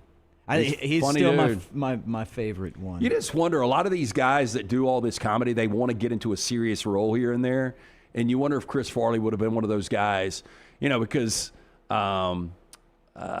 we've seen it from Jim Carrey's taking on serious roles. We've seen it from Will Ferrell's taking on serious roles. Adam Sandler. Yeah. The closest thing I can think of was he was the original voice actor for Shrek before he passed. That was probably going to be the deepest thing. Wow. I mean, he would I play didn't know a that. really good ogre, but Mike Myers is so talented. Like, I don't know if he could have done better than Mike Myers. Yeah, there's some recordings out there of the original concept art for Shrek with Chris Farley doing his lines, and it just sounds off to me. I'm used to Mike Myers' Scottish accent doing that. We're going to get into our most anticipated films of 2026 on the next reel coming up. That'll probably drop later today, maybe tomorrow at some point. Yeah, we'll get into tomorrow. that. Toy Story 5 is coming up this year. Yeah, Really? Toy Story 5 comes out this year. I think Shrek 5 might even come out this year. If I that did didn't not get delayed. see that, but I was going to bring up the point that Toy Story 5 will not be in my top 10. But my favorite animated franchise probably is the Shrek franchise. Really? I think they did a really good job with it. Puss in Boots early on, and Donkey. Oh, yeah. Such a great cast between Mike Myers, Antonio Banderas as Puss in Boots, Eddie Murphy as Donkey. Even the spin-off movie about Puss in Boots has gotten a lot of critical acclaim for the animation quality. So we will get into, I mentioned spring practice, Alabama out, spring break last week. We will get into that in a little bit, but want to remind you, you want to take a guess how many days we are away from kickoff of the college football season? Oh, man. No, actually I don't. Well, I'll give you 70. 159. Okay, 159. Way off. Double that. Double what I said. So and basically minus 5 months until we get college football. It is always brought to you by our friends at the Innisfree Irish Pub. 2 locations. You've been plenty of shows there, right? I feel like that answer, I'm over there hanging out with Tripp and Snead, and I'm taking a lot of shots or something because I was so far off. Yeah, you were way off, but the Innisfree Irish Pub, great place to go to watch your college basketball action in Tuscaloosa. They've got food at that location. You were telling me some great stories about your days back at the Innisfree Irish Pub, the original one and the newest one. Also, the location right there in Lakeview. Stop in, see all of our friends at the Innisfree Irish Pub. Live music, you're going to love it. Great place to go. Again, 159 days until we kick the college football season. So I just got to bring this up before I forget. What does the back room feel about privacy screens on a phone? I've always thought the sketchiest people and people out there that think I'm sketchy, I've never had a privacy screen.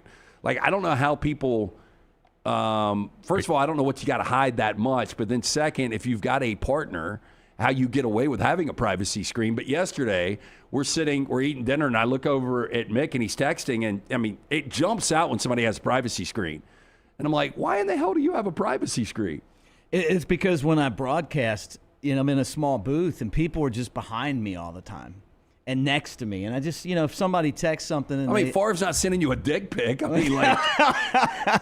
You never know. No, I'm just kidding. I just kind of felt like, that, and it's, you can't, like if we're talking about you and Tyler sends me a message and I don't need you to see it, it's just kind of put it right there. I don't get like those high quality secret messages that I don't need to share. I mean, do you guys know anybody that has a privacy screen? My wife does, because we have 2 very nosy daughters. Okay. I could see the benefit of that. That's with an kids. interesting angle that I have not thought of, because I've had people before, people I've worked with and clients, and I'm like, why do you have one? Well, when I'm on a flight, I don't want people to see what I'm working on. Well, and that's all that stuff too. I mean, really, one of my friends had one. We were in the Keys, and I was like, that's pretty cool. He's like, yeah, because you just when you're sitting down and you're texting something, you might say something that you don't want somebody else to read. It's kind of nice having it where it's a little bit more difficult to. First time I ever saw a privacy screen, Jack Taylor, my son, his best friend, we were down at the beach, and he's like 15 or 16 at this time, and he's got a privacy screen. And I didn't want to push it too much, but I'm like, damn, 15 or 16-year-old's got a privacy. Now, back then, I probably would have needed one. Do you think you'll ever have a privacy screen? No. I don't need one. I'm not doing anything important enough on my phone to justify having a privacy screen. What if somebody sends you Well, you're on text? these apps, though, and I think the funny thing is, like, if you're ever sitting in a ball game, you wouldn't do this in a theater. I know you've got really good etiquette when it comes to theaters, and you don't want to pull your phone out. No, I'm really curious here, as the father of a couple of different teenagers here, Scott and Lance. Would your teenage daughter ever have a privacy screen? Oh, we wouldn't allow that. Yeah. Exactly. That was my first thought. Yeah, I mean, I didn't want to allow Snapchat, but, Same. that's just one of those things that I don't know how much you can push and how much you can get away. I'm kind of a pushover parent when it comes to my daughter. Jack is more in line with that. But I don't think my daughter would have the privacy screen. Yeah, because they've been running – Samsung's been running the hell out of that privacy screen ad during March Madness. Oh, I don't yeah, know I if you've saw noticed that. That's, Yeah. I thought that's why you brought it up. I didn't realize Mick had one, I but saw it yesterday with Mick. I mean, advertising, I guess, is working there. Yeah. But that is something. I guess I'm running out of time because I've only got one teenager left to say, man, I've got a privacy screen because of the teenagers in the house. But that is a quality reason, Scott. I didn't even think about that. Okay, we're going to jump to Ryan Brown real quick. I know he's somewhere. I think he's in Las Vegas. Actually, the same city as Dunaway, but on separate vacations. When I brought that up this weekend to a couple of people, they were like, did they go together? I was like, no. Brown's out there with his wife doing the romantic trip, seeing the Grand Canyon. Dunaway's out there losing money with golf buddies. But Brown is going to tell us about our friends at Alabama Power. Hey, just a reminder, severe weather can pop up when you least expect it, unfortunately. That's why Alabama Power is always ready with tech and know-how to get your power back on fast. With technology preventing outages and a team on call 24/7, Alabama Power, there to help keep you safe in the loop. But you can stay ahead, too. Head to alabamapower.com/storm for some storm safety tips, how to report an outage, and how to stay updated when storms are coming. That's alabamapower.com/storm. Stay safe with Alabama Power. And let's go to our viewing menu. I get to catch up on some shows that I missed this weekend because it was wall-to-wall college basketball. There's a break in college action tonight. The only thing out on the board is the NBA. Our viewing menu is brought to you by our friends at Michelson Laser Vision. If you wear the glasses or the contacts, I'm speaking from experience, you are wasting money. I did it for about a decade with the contacts. Complete pain in the ass, taking them out in the morning, putting them back in, or taking them out at night, putting them back in the morning. Make the phone call that I made, 205-969-8100. Very important. Ask for Amy. Tell her the next round sent you. She is going to hook you up with a hassle-free consultation. You have zero to lose to find out if LASIK is right for you. 205-969-8100. Dr. Mark Michelson, Dr. Jen Michelson, best in the business. For more information, michelsonlaservision.com. So before I get into what's on tonight, I'd like to quickly go over what I watched this weekend. I saw Ready or Not 2, which was fun and campy, but you can ignore it if you aren't already a fan of that movie, of the first movie. And then I also saw Project Hail Mary starring Ryan Gosling, and this is something you need to go see if you have the time. Go see it on the biggest screen possible. Okay, I was going to bring this up in our top 10, but obviously it had already dropped, so, not necessarily looking forward to seeing that because it's available right now. But I was asked yesterday, are you going to go see this movie? I said, I'm going to wait for Tyler to tell me, but more than likely, I want to see it, but I probably will wait until I can get access to it at home. But now you're saying I need to see it on the big screen. Oh, definitely. See it in IMAX or on the Dome at the McWayne Center or in Prime if you can, Screen X, in any premium format that you can get your hands on.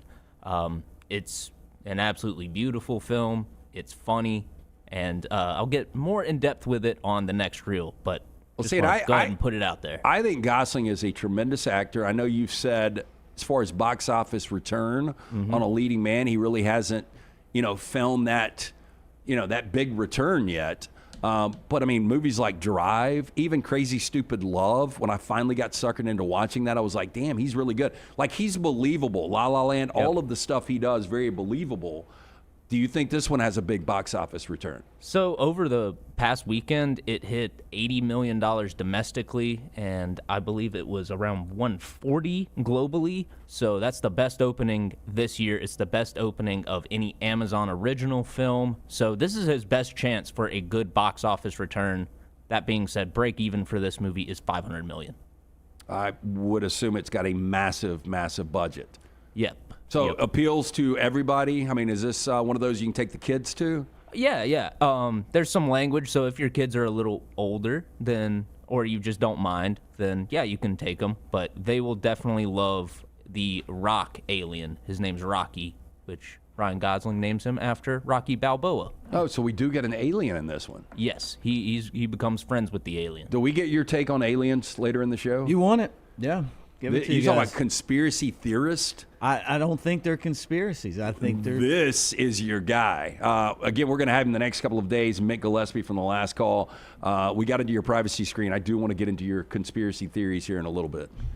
But tonight, we've got the AMC Scream Unseen, where I'll be watching an unreleased horror movie. There's 3 possible movies it could be, and if it's this first one, I'll be skipping. The first possibility is called Forbidden Fruits. At a mall store, Apple leads a secret witch cult with coworkers Cherry and Fig.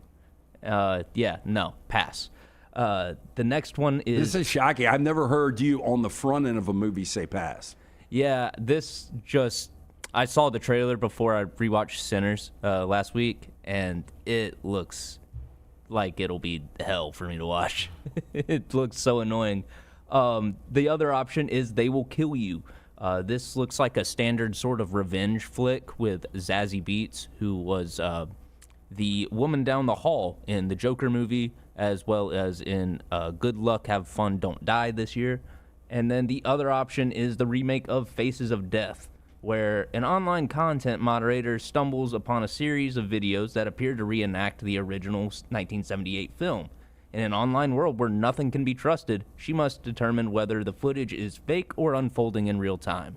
Because, they can't remake the original movie these days. Okay, so I saw the original. It was available to rent. I'll never forget this. I was in 7th or 8th grade. Mm-hmm. I had fallen out of a tree the day before, concussed, broken wrist, didn't go to school the next day. So you didn't climb trees after watching that movie. No. Long story, cat got in the tree because a buddy was throwing rocks at the cat. Very obvious back in the day that the cat gets up, a cat can get down, but I tried to get the cat out. Anyway, I fall. A fall that probably would have killed me today, but it kept me away from school for that Friday. So I think it was Showcase Video, I think was the local video store, and I went in and I got Faces of Death. And it was the one where the dude parachutes into an alligator farm. There's one where there's two couples sitting there. They bang the monkey on the head and they eat the monkey's brain. So that's the one you saw? So my aunt and uncle owned a video store. And my cousin was like... So they were sketchy, right? Well, no, that was just... normally people back in the 80s that owned a video store. Yeah, well, my uncle was always trying to find the next business. And that was their business for a while. Like didn't really want to work, just wanted to sit there. Yeah, in a small town, and there was no Blockbuster, right? So my cousin's like, hey man, there's this movie called Faces of Death, and it's the one that got the guy in Russia or something, and he's all tied up, and they pull him apart with the horses. I was like, that's drawn and quartered, right? I believe so. I don't know which one it was, but they had I more don't than remember one. seeing that They had more than you one. You might have gotten the director's cut. Well, they had more than one. There was more than one. And I just was like, I saw the one you're talking about. I'm like, you never get that out of your head. Like, I probably should have just prevented myself from watching Faces of Death. Damn, see, I never saw that one. I saw the dude get electrocuted, but it was more like the Green Mile, but I guess it was real. The alligator farm, you couldn't really see him get torn to pieces. The monkey brain, it was an animal. It wasn't as disturbing. Probably now, if I watched it, it would be more disturbing. Ugh. Nightmares, man. Yeah, so how do you remake Faces of Death without, Yeah, see, that's why they're going with the online route where is it real, is it not? Because for anyone who doesn't know and has not figured it out by y'all's descriptions of that movie, it's basically a compilation of live leak videos or Rotten.com videos. Yeah, that's what it was. But it was on VHS. Okay, so on the other side, we are going to get into what has happened to the Blue Bloods. We talked about the mid-majors. There are none in the Sweet 16 coming up, but there are some big brands that are missing, and they have been missing for years. Once we get to that second weekend, we will get into that. But what is real is the 2026 Jack Links 500 weekend. That is coming up in April. Our man Jim Dunaway is going to take us to break and tell you how you can get tickets to the Jack Links 500 at Talladega. It's time to go racing again. Over in Talladega, the Jack Links 500 weekend is coming up Friday, April 24th through Sunday, April 26th. The big race, the Jack Links 500, is that Sunday with all the Cup superstars on the world's fastest speedway. Exciting, unpredictable. That's what you always get with the biggest stars of NASCAR when they come to Talladega again for the Jack Links 500. And you can get your tickets right now by going to the TalladagaSuperspeedway.com, TalladagaSuperspeedway.com, or buy your tickets calling 877-GO-TO-DEGA. That's 877-462-3342. And don't forget to add on to your experience with the most immersive garage experience in NASCAR. That features access to the NASCAR Cup Series Garage Bay viewing areas, pre-race ceremonies, driver questions and answer sessions, and of course, Mobile One Victory Lane trophy and photos. You'll be up close and personal for all the action. It's Jack Links 500 weekend at Talladega coming up Sunday, April the 26th. Buy your tickets right now at 877-GO-TO-DEGA or TalladagaSuperspeedway.com. Follow Brownie on Twitter and Instagram at Ryan Brown Live. I'm attorney Alexander Shinar, Alabama born, Alabama raised, and ready to fight for your rights. I have one of the largest firms in Alabama, and we are here to help you get the compensation you deserve. Call me, Alabama, 323-1000. No representation is made that the quality of legal services being performed is greater than those of other lawyers. To everyone who craves a fresh meal made just for you, let our team member Jacob share what's special about Culver's. In Wisconsin, our food comes from the heart, and taking the time to handcraft your meal with care is how we've always done it at Culver's. It's why your Butterburger doesn't touch the grill until after you order. Come to Culver's and let us serve you a Butterburger made special just for you. From Wisconsin with love, welcome to Delicious.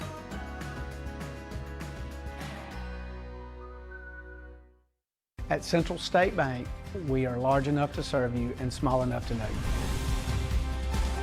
Manage your money with ease, whether it's mobile banking, hassle-free checking, competitive loans, business solutions, or personalized financial advice. We're your hometown bank with big-time service. Visit us today and experience banking made simple, because at Central State Bank, you come first. Member FDIC. Hey, let me tell you about our friends at Urology Centers of Alabama. Compassionate and comprehensive urological care with 35 physicians, 17 locations across Alabama. Their patient-centered approach to all of your urological needs. Remember, they've got that new men's health center. It is beautiful, helping men with a wide range of sensitive male issues in a comfortable environment. You can always go online, visit UrologyCentersAlabama.com, schedule an appointment with one of their many urologists today. Birmingham's fastest party returns to Barber Motorsports Park March 27th through 29th. Medical Properties Trust presents the Children's of Alabama Indy Grand Prix, powered by AmFirst Experience. 3 days of high-speed action featuring the fastest drivers in the world from the IndyCar Series. Enjoy the Kids Zone, food trucks, beer garden, fan zone, and more. The Children's of Alabama Indy Grand Prix. Kids 15 and under get in free. Get your tickets now. Catch up on all of today's Next Round on demand through the podcast platform of your choice. Apple, Spotify, iHeart, or Google Podcasts. Wherever you listen, always like, follow, subscribe, and turn on automatic downloads so you never miss any part of the Next Round. Sterling and the fine folks at Champy's Chicken on Highway 119 in Alabaster want to welcome you in for a great lunch or dinner starting at 11 a.m. every day. Chicken that's brined overnight and cooked to order, and the taste of the Delta with those Delta recipe tamales.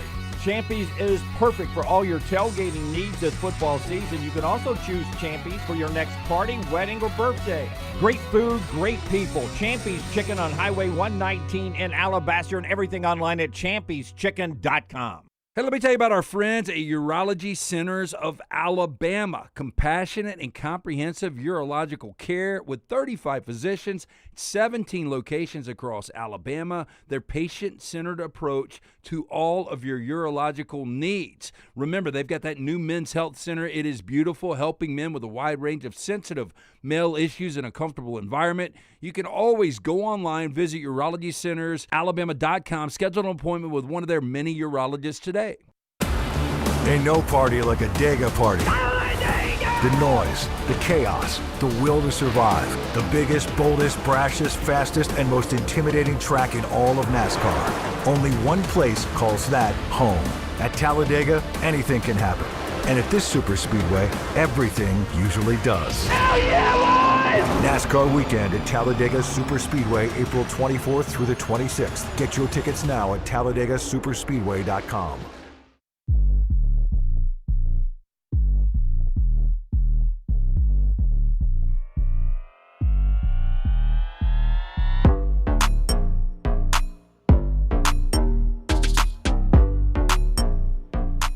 So as we roll into the second weekend of the NCAA Tournament, we brought up the fact, and Brooks is working hard, Brooks Carter, our social media director back there, on where the mid-majors have gone. And boy, he's deep. And this tournament had a lot of mid-major flavor up until the last couple of years. You think it's NIL. You also have a thought on NIL when it comes to, some of the bigger programs. I mean, do you think when we get into blue bloods that are really struggling, and I'm trying to find my numbers that I've got here somewhere, on 3 programs specifically that have really struggled. That is North Carolina.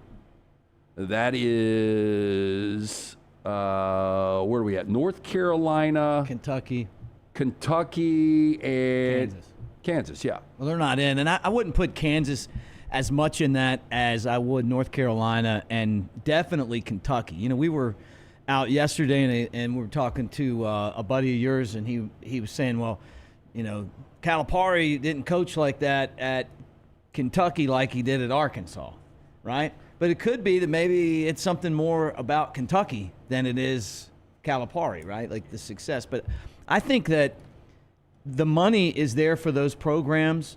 It's being able to not only find the players that cost the most, but also that are going to perform and be able to handle, you know, walking around with a lot of cash in your pocket. Because this has become a job, right? And maybe at some of those schools, it's more than just bad luck, you know, like and tough draws. Because like with Kentucky, I mean, when's the last time you saw a Kentucky team that you felt like could win a national championship actually make a run? Well, and we'll get to some of these Kentucky numbers. First, we're going to go to Mark Pope. Early on, Kentucky had that lead over Iowa State. They were playing pretty good basketball. In the final minute of that first half and the final 20 minutes of that game, Kentucky was completely shut down by Iowa State. Everybody talks about this $22 million roster. Mark Pope gets asked about it after that loss. That $22 million number that was kind of pinned to you guys at the beginning of the year, I guess, did you see that affect the group at all? And I know you guys had big injuries, but did you maybe learn anything from a resource allocation standpoint from the season?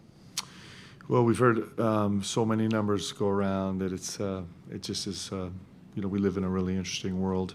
I think that I think we were disappointed that we never got to run with the roster that we thought we had.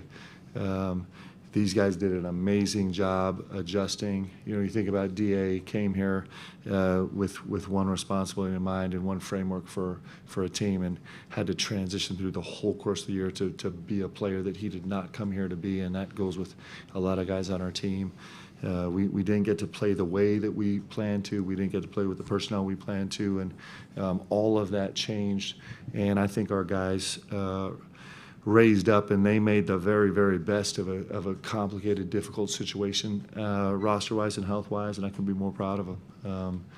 You know, their response has been incredible. So, you know, we didn't get to do anything the way we had planned or constructed just because of health situations, but these guys still left us with unbelievable moments and memories, if not getting to the ultimate goal. Okay, we're going to have upsets in this tournament. But if you're a Kentucky fan, I go back year one, Mark Pope. I thought it was kind of a lazy hire going within the family. You know, Kentucky should have all the options in the world. You know, the report was Nate Oates turned them down when they hired Mark Pope. I remember me and Brown were at the SEC basketball tournament 3 years ago in Nashville, sitting next to Kentucky fans, and that was the end of Calipari, and they were like, you know, to a man, everybody I talked to at Kentucky, these guys were telling us they want Nate Oates. Well, they go out and they hire Mark Pope. Well, year one, he goes to Sweet 16. Right. I think you can stomach that in year one. But year two, when you hear the $22 million, and then you look at the roster, you know, early this season, before I heard of the $22 million, I was like, outside of Otoga Owe, like, this is not really a good roster. Like, they don't have those elite players that we've seen before under John Calipari. So I thought Pope had done a pretty good job on navigating this season. Mm-hmm. But then you hear $22 million, and either you got, you know, you're not spending wisely, or you're not really getting the most out of your talent. Right. Yeah, and it could be one of those two things. And I say this as an Alabama fan. This is the golden age of Crimson Tide hoops, and it's because of Nate Oates. I don't think we'll ever have a better coach than him. I remember earlier this year, Jay Coker and I were doing a show, and some people were kind of coming at Nate Oates, and they were talking about maybe moving on, and we're like, slow down, you know. And then they went on that run. They went on the run. That was before they went on the you guys do a lot of nighttime shows, though. Yeah, and, so you people are drinking. Maybe they're drunk, right? Yeah. But what I'm getting to is that Alabama's so lucky to have Nate Oates. Auburn was lucky to have Bruce Pearl. Those two coaches were able to take the budget that they had, go out and find the players that fit their style, and also guys that would respond to their coaching. You know, you see at some of these levels, you're spending $22 million, but you're out in the first or the second round. It's either you're not getting the right players, or you're not developing them the way that they need to be developed. One of the things I could tell you about Bruce Pearl that I didn't see Auburn do this year is that his teams got better throughout the season. If Auburn had Bruce Pearl, they'd be in the tournament this year. I don't know what they would have done, but they'd have been there. We know that. They wouldn't have lost some of these games. I would agree with you. I mean, the same way. It's like watch how Alabama progresses under him and has under him every year. Watch how they play in the tournament games when they count. One of my brackets, I picked Texas Tech, and then the other two I picked Bama, right? And by the way, I don't understand people that fill out multiple brackets, but I'm a multiple bracket guy. guy. I don't like that at all. Different, just different things. But anyway, look. Then I see him playing the tournament. I'm like, you know what? The thing I forgot is that Nate Oates is like Nick Saban, like in the way that they get their teams ready for the biggest tournament of the season, for the biggest games of the season. And it's hard to do that, and that's why those guys are the best. Alabama's so lucky that he didn't go to Kentucky, because I can't imagine what he would do with a $22 million budget. What he's doing is he knows this is my budget, and I'm going to try to find and he uses analytics to do this, guys that fit what he wants, right, which is three-pointers and then attacking the basket. And then there's the other intangibles that he's looking for that he sees in a player that he's able to coach up. And I think what really helps these coaches, and Pope's going to have this advantage this year too, is, it used to be, well, you sign and they sign. Now it's like, hey, you're out, you're out, you're out, you're out. You want to transfer, you go. When you have the money, you're going to have the best advantage to putting together a great roster. But him saying that guys got hurt, it doesn't work as an excuse when you have a $22 million roster. You should have a lot of depth. Look at Alabama. Think about the two guys that they had Bediako off on. They lose their second leading scorer. Guess where they are right now? Sweet 16. So that doesn't fly with me. Well, back to your point on Nate Oates and Bruce Pearl. I don't think there's any denying those were the best head coaches in their program's history. There is no doubt Bruce Pearl was that guy at Auburn. There was going to be growing pains year one with Stephen Pearl. And obviously Nate Oates, 4 consecutive Sweet 16s now. But I think the expectation for Alabama, and even to a degree Auburn now, is not just getting to the NCAA tournament. It's making noise. It's getting to that second weekend. And now with Nate doing it 4 consecutive years, I mean, people are going to want more. He's been to a Final Four, first to ever do that. And I think for Kentucky, it is so odd because, to me, like, the floor for a lot of teams, not a lot, but teams like Alabama and Auburn now should be getting into the NCAA tournament. For Kentucky, the floor should almost be a Sweet 16. Right. Maybe that's not believable, but when you look at Kentucky over the years, they haven't won, I know only one team can do it every year, a national championship since 2012. They haven't been to a Final Four since 2015. And Sweet 16s, which to me is kind of the floor, they were there in 2025. They were there in 19, but 18, 17. So they went on a little run there. But over the last 6 years, they've been to one Sweet 16. That's just not good enough at Kentucky. Right. And, you said something like expectations at Alabama for basketball.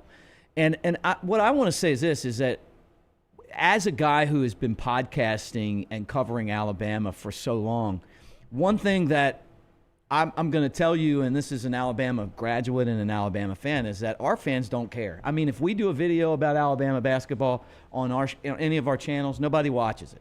Now, I know that we have like some really dedicated fans, but we got to do a better job as a fan base of realizing where we're at right now and the fact that we're in the heyday of hoops, and it can be football and basketball, but we're not there. Now, look at Auburn, and this is why Stephen Pearl's on a real hot seat, because they care. They show up, they sell out their arena, they show up on the road. Kentucky takes that to an atomic level. Like, Kentucky basketball fans are like Alabama football fans. Anything that program does, they're there. You run into them all across the country. They're diehards. They take over the SEC basketball tournament every year, They have the expectations that we have in football and basketball. And I get the feel here is that they're not going to throw out $22 million to get blown out. That was one of the worst losses that Kentucky's had in the tournament since, like, they say like the 70s or something. It was a huge loss for them. Well, and there was no expectation going into this tournament, but even more head-scratching than Kentucky is another blue blood. I will get to that after I tell you about our friends at Hoover Toyota. Dropped off the Land Cruiser this morning at the service department. Those guys up bright and early, 6 a.m. They opened their doors. Great service department. The on-site finance department provides the affordable financing options. They've got an outstanding selection out there with their inventory. Get into Hoover Toyota. They've been servicing Birmingham, Alabaster, Vestavia, new used car financing, auto service, and the genuine Toyota parts for over 20 years now. They've got that red carpet program. They give you ways to let your friends and family experience the amazing shopping experience with their referral program. View their inventory and great pricing. HooverToyota.com, or stop in, see Scott, Harold, Kim, all the fine folks there. Tell them the guys from the Next Round sent you. Even more surprising to me than Kentucky is where Kansas is right now. And I know people are going to say, well, look, Bill Self's won 2 national championships. 2 natties. He won one in 2022, so within the last 4 years. But if you look at this, this is a team that has only been to 2 Sweet 16s in the last 10 years. Yeah. And just to follow up on the last thing, and then I want to talk about this. 19 points, the loss for Kentucky, 1972 is the last time they lost by that type of margin. But with Bill Self, it's so different because he's got a national championship. He's got 2 under his belt here in the last few years, right? So, I mean, it's not like, they didn't get in. And what you got to do at the same time as a fan base is look at a guy and say, hey, we got somebody that knows how to win in the tournament. He's already done it twice. Get out of the way. Yeah, but I think with Kansas, you just get out of the way. Like, you're not always going to have and I know it's kind of hypocritical, but you're not always going to have a great season. Maybe you have some injuries. Maybe you missed on some guys, but you owe him that, because it's hard to find guys that can take you through that tournament and win and do it multiple times. There's a reason why, like guys like Dean Smith, he didn't have he won championships. Mike Krzyzewski, he only won 2 national championships. I mean, Bill Self has matched that. But I learned this from when working with the Cubs and Theo Epstein. Won the World Series with the Red Sox, won the World Series with the Cubs. Broke the 2 biggest droughts in sports history, right? The Bambino and the GOAT. And what I learned is that you just keep on it's like playing hockey. You just keep on taking shots on goal. And if you take more shots than the other guy, they're bound to go in, right? You just keep on putting out contending teams, and they're not all going to get there. You've been on teams before. Sometimes you have a great team, and you don't win. It just happens. 2016 Alabama football was, to me, better than a lot of the other teams that won championships, and they lost on that pick play in the end zone to Clemson. Yeah, but you know what Nick Saban didn't do? He didn't lose to teams he was supposed to beat. But he's the only guy that I can ever remember that did that. But I mean, Bill Self, look, I like Bill Self, and obviously he is one of the more accomplished coaches in the history of college basketball. But if I'm a Kansas fan, I'm like, I just don't know if I'm not – Bill Self should be able to call his shot and leave whenever he wants. And it could be at the end of this year in the next couple of weeks based on his comments yesterday in postgame. But my problem, if I'm a Kansas fan, is how inconsistent this product is. I mean, this year they go out in the second round. Last year, first round. 2 years ago, second round. 3 years ago, second round. Then they won the national championship. That's great. But the year before that, second round. The year before that, second round. They're losing to less teams. Right, but here's my point, too, is that Pope's on here talking about guys are hurt. You got a $22 million roster, and you got blown out by Iowa State by 19. We watched Kansas play, and it was a hell of a game. And they were getting blown out. You know what they did? They fought their asses off to get back in that game. They actually had the lead late, and could have won it. But they were still a lower seed. They were a 4 seed playing a 5. It's still Kansas. You're playing a St. John's team that hasn't been to a Sweet 16 in over 25 years. And if you give me a list of all the coaches and you say who's the best coach on this list, Rick Pitino, to me, is the best coach on the list. I know that's something we're going to talk about later. We're going to do that at 11 o'clock. Yeah. I want to get into – we're going to rank the 16 coaches left in this tournament, where you've got those guys. Well, maybe he would be the best. You'll have to wait and find out. But the problem is Bill Self's not on this list for us to even talk about because he got beat again in the second round. Right, but I like Bill Self, and if I'm them, I'm just going to – just get out of the way. It's up to him to figure out why they're not having the success that they need to have, and sometimes that's hard to do as a head coach. You're stubborn, are you going to go out and switch your recruiting guys? Are you going to get rid of some players on your team? Is it that? Is it luck? But the effort was there yesterday. And in sports, you're not going to win every time. But if you go out there and give a good effort, I thought they played a great game. They just didn't win. I will tell you, the next blue blood I'm about to get to, they need to get in and remodel. If you're looking for somebody to come in, remodel maybe the kitchen or bathroom. Speaking from experience, both of this, Brad Bell an A+, but nobody tells you better about A+ than our friend Ryan Brown. When it came time to redo the master bath in the Brown house, my wife Jennifer scoured the internet looking for the right person for the job. She kept coming back to the name Brad Bell. She talked to people that had used contractors, read a lot of reviews, even talked to several contractors, and Brad was the guy inevitably we just kept coming back to. And I can tell you now why, because he does tremendous work. He came out, looked at our project. He said, what do you want? And we told him. Our bathroom was a bit outdated. It was also brighter colors. We wanted the darker colors. We told him that, and he said, okay, that's what we're going to do. It's what you want. We're going to do it the way you want. Boy, did he. And his crews were fantastic. They were on time every day. They were clean. They were courteous. At the end of each day, they would walk us through everything that they had accomplished that day and made sure it met our standards, not just theirs. I mean, that's what you get from Brad. Now, here's what he specializes in. Not the only thing he does. Master bath, kitchen, and master bedroom closets. Reason that's important, you spend a lot of time in those rooms. You want them to look the best they can, work the best they can while you own the home. But when you sell your home, you can make some money back on those rooms because they really pop when people come to look. Here's Brad's number, 205-422-1758, 205-422-1758, or see more before and afters and find the contact info for Brad at alabamabathremodels.com. That's alabamabathremodels.com. The final blue blood that I wanted to look at that will not be participating in the Sweet 16, the North Carolina Tar Heels. Now, this is such a weird study when you look at Hubert Davis, and a beloved player, and one of the complications about going back to your alma mater and coaching there is if it doesn't work out, you just wonder what that breakup is like. Year one was great. We talked about, amazing that they get to a Final Four, and they match up with Mike Krzyzewski in his final game at Duke. And you've got one of the best collegiate rivalries, really one of the best rivalries in all of sports, matching up at the Final Four. And Mike Krzyzewski's last game as Duke's head coach was a loss to Hubert Davis. Yeah. And Hubert Davis goes on, and they've got a big lead in the national championship against Kansas, ironically, in their last national championship, Bill Self second. So from year one, winning 29 games and being the runner-up, then they go NIT year two. They decline the invitation. Then in year three, they're a 1 seed. They win the ACC. He is your ACC Coach of the Year. 29 wins. They get to the Sweet 16, and they're out. Then last year, one and done. And then this year, one and done. And the way they were one and done this year was just baffling. Having that 18-point lead on VCU and then blowing it and having a complete meltdown in the second half. I have not talked to one North Carolina fan, not that I talked to a bunch, but a handful.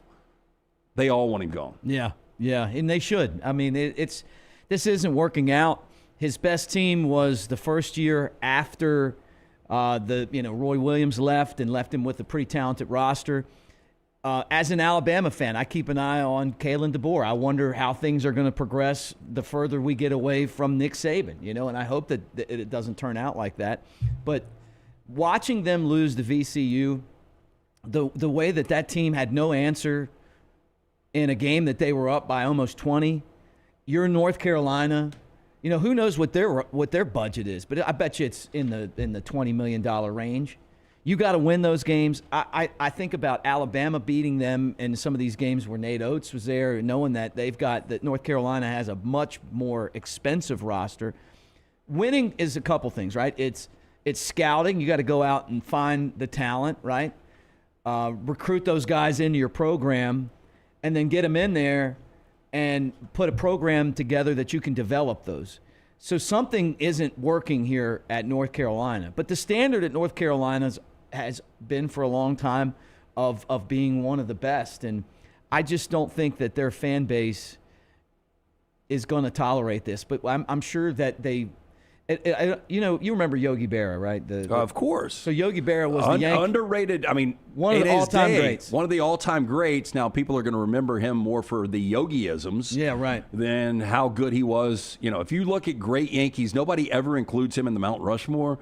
But Yogi Berra, his numbers and his seasons were incredible. Yeah, 10 World Series rings as a player or manager, right? But the Yankees hired him as a manager, and then they abruptly fired him, and, he never came back. He wouldn't come back to Yankee Stadium. And I'm sure when you hire guys like that, like Mike Shula, he doesn't really want to come back to Alabama, and it's like that's why it's tough to hire some of your legendary players. And then when you fire them, you don't know if they're ever going to be involved in your program. Could be some bitterness. But if I'm North Carolina's AD, I'm really looking to replace him.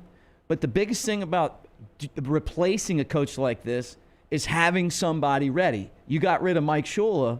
If you'd have brought in Rich Rodriguez, but you know what? You bring in Nick Saban, and it was the best move you ever made. If you're North Carolina, you go out and you get rid of Hubert Davis, and you bring in someone of the caliber of a Nate Oates, you're going to win championships. Do you worry about that? I think Alabama fans are scared to death. They should be worried. Because I think I don't think he would take this job because, again, at North Carolina, you look at a guy that's been there 5 years, one of their own.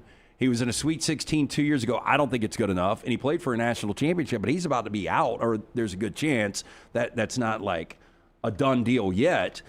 But if you're Nate Oates, you got to look at that. I mean, Nate Oates, I know the expectations are huge now for Alabama basketball, are much bigger than they ever were.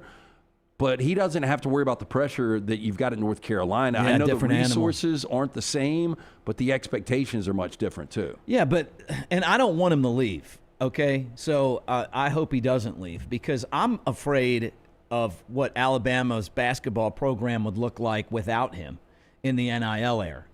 And that's why we on our podcast, Jake and I constantly talk about this being, kind of the heyday of Alabama basketball.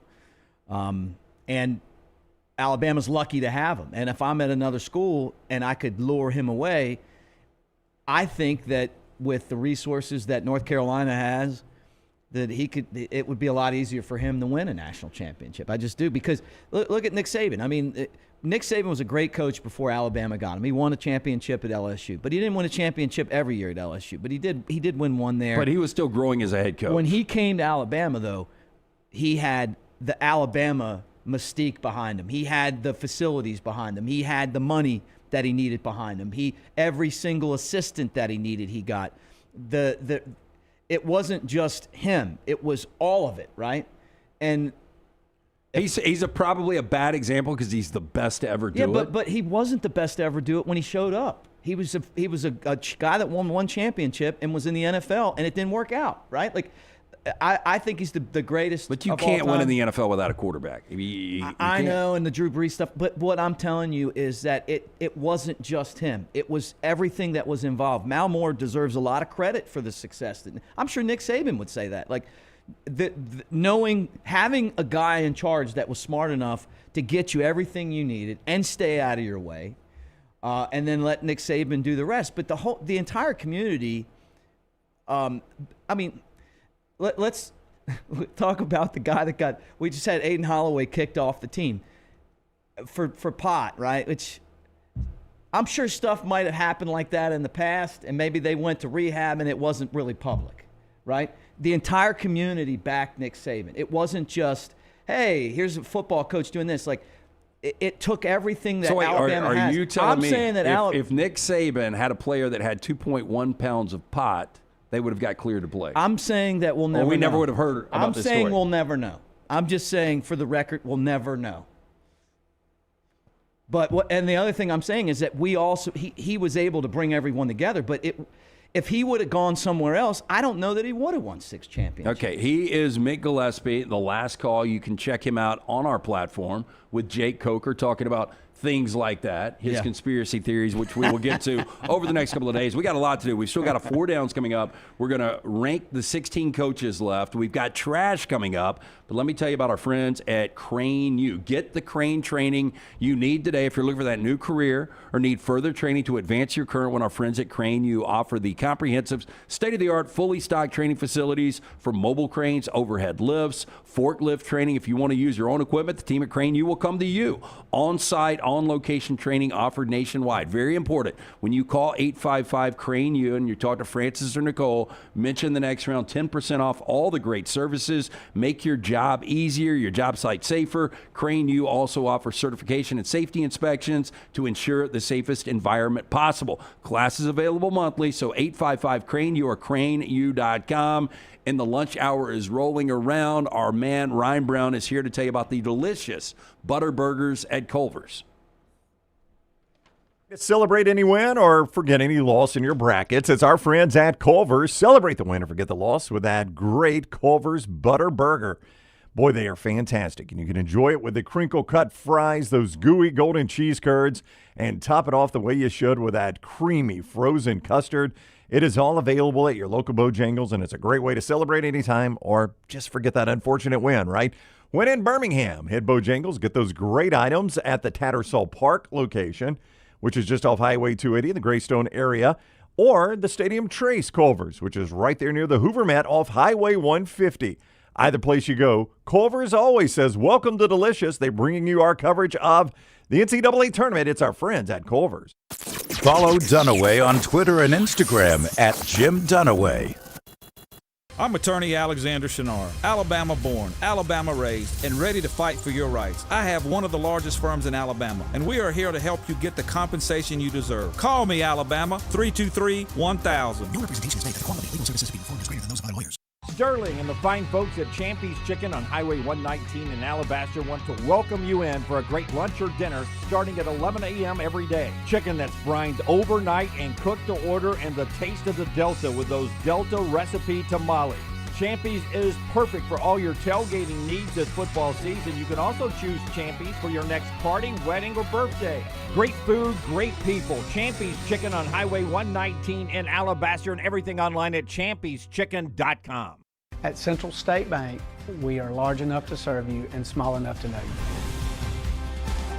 Manage your money with ease, whether it's mobile banking, hassle-free checking, competitive loans, business solutions, or personalized financial advice. We're your hometown bank with big-time service. Visit us today and experience banking made simple, because at Central State Bank, you come first. Member FDIC. Looking for the ultimate weekend in Birmingham? The Children's of Alabama Indy Grand Prix is back at Barber Motorsports Park, March 27th through 29th, bringing big energy, big crowds, and unforgettable moments. It's more than a race. It's a full day of excitement, family fun, food, music, and world-class competition, all set on one of the most beautiful venues in racing.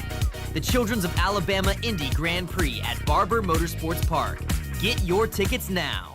Get all your favorite Next Round gear all in one place, nextround.store. From our Next Round hats to the logo tees to the all-time best-selling Y'all Can Have the Rest shirt, you can look your best by shopping with us at nextround.store. Take the Next Round anywhere with nextround.store. Remember the name Way to Wellness if you're battling weight loss in your life. I'm Jim Dunaway from the Next Round. There was a time I was over 216 pounds until Way to Wellness helped me lose 45 pounds, and now for over 2 years, they've helped me keep that weight off. Here's their website, aplanforme.com, aplanforme.com. That's a great name for a website because there's no cookie cutter plan. Everything is designed specifically for you. No contract, no sign-up fees, and your first consultation is free at Way to Wellness. Hey, there's nothing worse than waking up to a plumbing problem. Don't get caught in a flooded house. Call the guys at Hemp Hill Services. Adam, Chad, and the team at Hemp Hill are the only ones I trust to fix it and fix it right the first time. Hemp Hill Services does it right and always at a fair price. For all of your plumbing, cooling, and heating needs, trust the name that Birmingham has trusted since 1954. That is Hemp Hill Services. Call now, 205-229-2090. That's 205-229-2090. Stop by the New York Butcher Shop and pick up the finest in certified Angus prime beef steaks and burgers, premium pork chops, ribs, and all-natural chicken cut to order just for you. Their chef-prepared entrees and side dishes are the perfect dinner-to-go choice for your family and are ready to heat at home. With a great selection of fine wines and desserts, the New York Butcher Shop is your one-stop dinner shop. 2 locations to serve you, Cahaba Heights and on Highway 119 in Greystone. The New York Butcher Shop. Rare quality, well-done service. Ain't no party like a Dega party.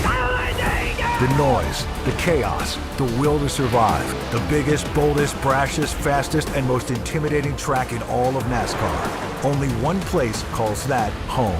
At Talladega, anything can happen. And at this superspeedway, everything usually does. Hell yeah, boys! NASCAR weekend at Talladega Superspeedway, April 24th through the 26th. Get your tickets now at TalladegaSuperspeedway.com. Jim Dunaway, Lance Taylor, Ryan Brown. Live from the Birmingham Racecourse Casino Studios, the next round, presented by Bud Light, is on now.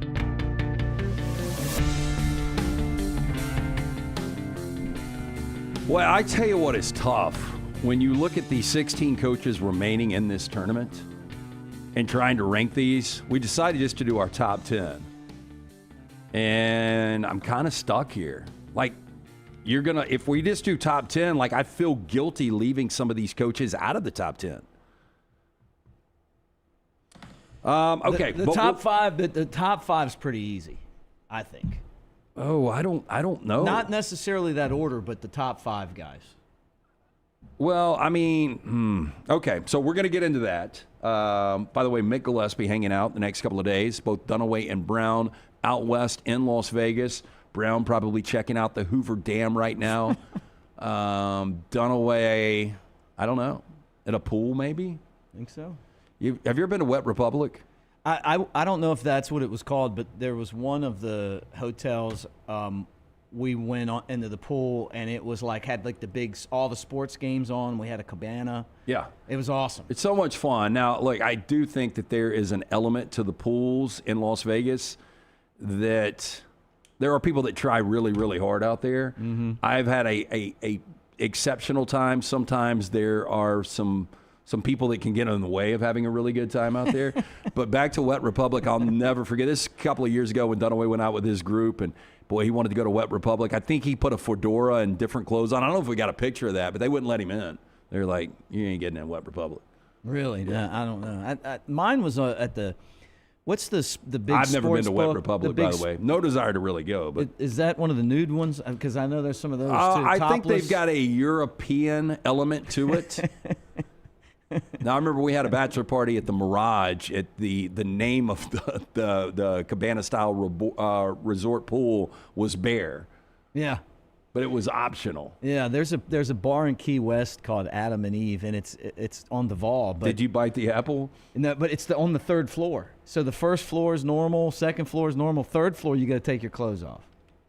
And I've never gone to the third floor, but jeez, yeah, I mean, talking about accelerating fast. I'm not afraid. I just want to get a drink. I had a client. I used to call him 54. I don't even know if he's still alive. This is probably 20 years ago, but he told me about this story that they used to hang out. He did a lot of business in New York City, and he would hang out at Club 54. But there was a bar, one of those hidden bars like in Manhattan that you had to have like the code word. And he said the only thing he had on were boots and an American Express. Nice. I've never really wanted to go to a naked bar, but hey, to each their own. I've never been to a place like that. Okay, so our top 10, we're going to get to 4 downs here in a little bit, all over the place. We will be for the next couple. The parents are out of town, the kids play, right? Yeah, let's strip to this now. Okay, let's start with your number 10. I've left so many guys out. Number 10 on your list is Duke's head coach John Shire. I think he could probably even be higher on the list to me. And by the time that this tournament's over, he could go up a lot. But I just had him at number 10. I don't have Shire in my top 10, and I think he's done a great job. And I think a lot of it is, much like what you see with Kalen DeBoer going back to Alabama football, he is being judged on what Nick Saban did. John Shire, although he's done an incredible job and has an opportunity, I still don't know how they didn't win it last year. But they've got an opportunity this year, even without Caleb Foster, to make a run. They will be favored in the next couple of games. Before they possibly get to Indianapolis. I didn't have Shire. Number 10 on my list is Dusty May, the Michigan head coach. And I look at Dusty May, what he's been able to do since Juwan Howard was fired from his alma mater. Dusty May, coming from Florida Atlantic, had them in a Final Four. Right. Now he's got Michigan as a 1 seed. Now their path really opens up with Alabama playing them. I mean, they're a heavy favorite. Forster brought up the fact that Kalshi right now, sports mode, 10.5. But I think Dusty May's a hell of a coach. I got him at number 10. Number 9 for you. Number 9 for me is Underwood. When I'm looking at these, Brad Underwood of Illinois, I just think that's a tough place to recruit to. I think it's not like it's been a perennial power, but you turn around every year, and Illinois is always in the mix. Bama's played them the last few years. They're a tough team. I like their style. And I think that this guy eventually could be somewhere else, and even maybe he's one of those guys that one of the blue bloods look at. But I like the way that their guards play are always. I think solid. he's a really good coach. I don't have him on my list, but what has he done in the NCAA tournament? Well, but see, part of this to me though is it's. When you're at Duke, and that's why you didn't have Shire I on there. factor tournament's got a lot to do with my list. Well, I'm not going to put Shire on because he's at Duke, and then they have the number 1 seed this year. They still look like Duke. When they recruit like Duke, nothing's changed. Like North Carolina's taken a step back. We were talking about that with Herbert Davis. It's not the same anymore. I feel like Duke picked the right guy, and I think he's doing a good job. I feel like Underwood needs to get credit for being somewhere that hasn't won a lot. Okay, well, Illinois still does. You go back to Bruce Weber and a team that played for a national championship in the early 2000s against Roy Williams in North Carolina. Yeah. Really, really good players, Darren Williams and D. Brown and those guys. But Underwood now is in year 10. And he has only been past the first weekend twice now. Mm-hmm. Got to an Elite 8 in 23-24, and he's in the Sweet 16 this year. It's just not enough for me. Number 9 for me is Rick Barnes. The thing is, we still don't know how good this Texas job is. Sean Miller in a Sweet 16 in year 1, but Texas basketball hasn't had a lot of success, got them to their only Final Four. But he's kind of like Brad Underwood in the fact that, he gets them in a really good situation and a really good seed, but once they get into the NCAA tournament, they don't do much. But they are in a Sweet 16, and you just look at the entire career from Rick Barnes, and, I think overall he's done a hell of a job. I do want to stop. This is a minute for me to get to Rick Barnes and some sound after the win yesterday. Tennessee knocking off Miami of Ohio a couple of days ago, then knocking off Virginia in a really good game yesterday. People don't like this Tennessee style. They play great defense, but people are like, it kind of mirrors what your football program is doing. Here's what Rick Barnes had to say after the Virginia win yesterday. Well, I'll tell you this. Deep down inside, I wish there were no three-point line and everything was played 15 feet and in. I would be a football coach. We would run the single wing or the whatever. We would be running at 3 yards in a cloud of dust. So I'm not I don't mind shooting threes with the right guy shooting it, but I believe playing inside out. I still believe there's a great value placed on putting teams in foul trouble, trying to get to people's benches by doing that. But, I grew up in an era, wasn't a very good player, but literally, this, Dick, everything was 15 feet and in. I mean, that's what it was. And I still believe in it, and still believe in hard screening, hard cutting. Sometimes we probably pick and roll more than I like. I know we do it some, and sometimes we're really good at it, but I like it when I look down and see that we've got 20 assists. I like that. Obviously on 26 made baskets. I like to see us share the ball. And I really love teams that are balanced. When we've got a guy that can go, you've seen us do it through the years with a bunch of guys. And, we play to their strengths, but we love balance. We really do. We love balance. So do we know who Dick is? Forrest, I don't know if we know who that is, but I would assume if you just showed me the room, I could picture Dick because he just aged him really bad when he was like, Dick, you remember when it was 15 feet and in? Yeah. We didn't have that three-point line, which, by the way, was 1987, 40 years ago, basically. But look, when Ament and Gillespie are playing at a high level with that defense, Tennessee is dangerous. To me, that is a fascinating matchup with how good both the Cyclones defense and the Volunteers defense is. But I've got Rick Barnes at number 9. Before you tell me where you have Rick Barnes, it is the lunch hour. It is a great time to head over to Alabaster and check out Champy's. Our man Sterling cooking up the best food out there. Champy's world-famous fried chicken, the tamales. Are you a tamale guy, Mick? Yeah, I love Champy's. God, it's so good. These are the Delta version of the tamale. I know Tyler is a huge fan. Tyler's the one that makes the trek out there. I've told Sterling, you open a 280 location, you'll see me 4 or 5 times a week. You'd see me every day. Yeah, I don't get out there enough, but when I do, fabulous food. Megan does great drinks behind that bar. If you were ordering today, I'll throw a Dunaway at you. What would you get? Oh, well, you got to go with the chicken finger plate. Their chicken fingers are bigger than any other restaurant I've been to, juicier than any other restaurant I've been to, and are crispy and delicious. And then you can't go wrong with any of the sides, but I like the baked beans. Those are my favorite. And then I might go fried okra, or I'll go with the potato salad. Champy's has a really good potato salad. I am absolutely starving right now. First thing after we do the next reel, I'm going to eat. Maybe we'll take it to Alabaster. You check out some of this women's action, Alabama. You didn't ask me. You talk about you didn't ask me what I get at Champy's. Chicken livers. Just throw that out there. Oh, they do serve chicken livers. I love them. Yeah, I mean, and the way they make them is perfect.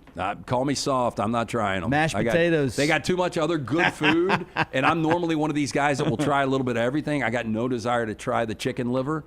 So if we go to Champy's, you'll eat chicken livers today. Oh, all day. Tyler, road trip? I'm down. Okay, we might have to do it. A cold beer on a Monday with some of the. You've talked me into the chicken fingers. No livers. I'm not doing the livers. I mean, the chicken liver. Is it fried? Yeah, you fry them and then. So do you dip it like in ranch? Well, you can, or ketchup with hot sauce. Have you ever had hot sauce before? I've had hot sauce, yeah. What a redneck. I'm going to get chicken livers and dip it in ketchup. I grew up with my grandmother. My grandmother used to make them. Anyway, get in, see Megan, Sterling, all the fine folks. Yes. My brother has gone to a chicken liver buffet for lunch before. Look, I'm not. You guys are from the sticks. Hey, go ahead and let me know after the show where that is, too. I mean, it's back in my hometown in Dalton, Georgia. I don't even know if it's still open. Hey, if it is. It was a meat and 3 place, and they had a chicken liver buffet. Oh, yeah, God, I've heard some bad ideas for businesses, but can you imagine the pitch to trying to get a startup loan? So we're going to do a chicken liver buffet. Oh, it was a meat and Dalton, 3. Georgia. That was just one of their lunch specials that they did. They also had beef liver and onions as a special. Yeah, I'm not a beef liver guy, though. It's only fried chicken livers for me. But I'm serious. And I don't eat the gizzards. This Champy's thing might work out today. Anyway, go see our friends at Champy's. I think we probably will be out there a little bit. I'll get back to who you believe the highest paid coach in college athletics is here in a little bit. But where did you have Rick Barnes? I had him at number 8, so we were kind of in the same neighborhood. I like Rick Barnes.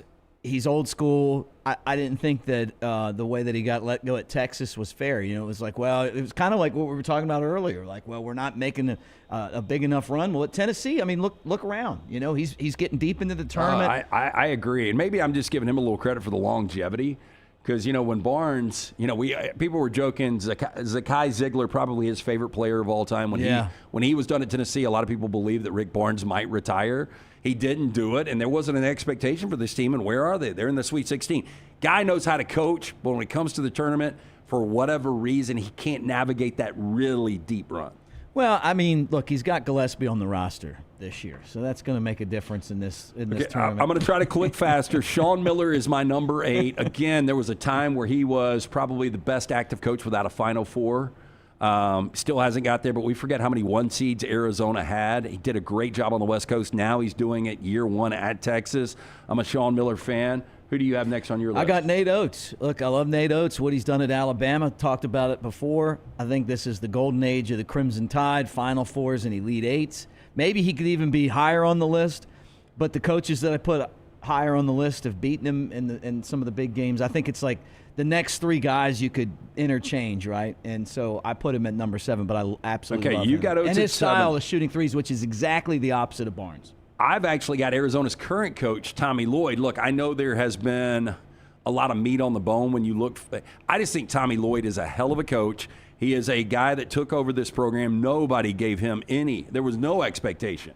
And where Tommy Lloyd has got Arizona, I mean, they're your favorite right now to win the tournament. Yeah. Now that Florida's been bounced because Duke, I still think there's a little doubt when it comes to not having that true point with Caleb Foster. So Arizona is your favorite right now, but Tommy Lloyd has got to get to a Final Four.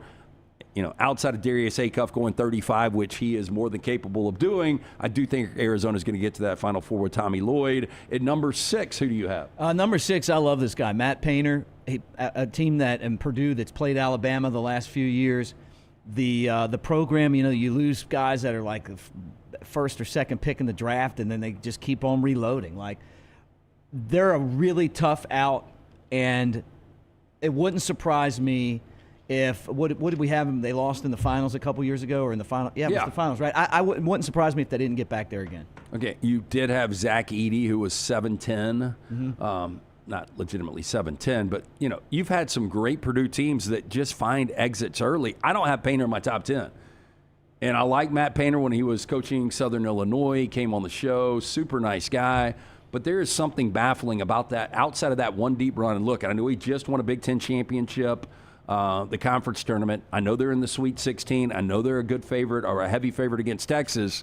But there's just been something about his inability to move Purdue forward as ones and twos. And let's not forget, he lost to a 16 seed as a 1 seed just a few years ago at Purdue. So he ain't on my list. Number 6 for me is Tom Izzo.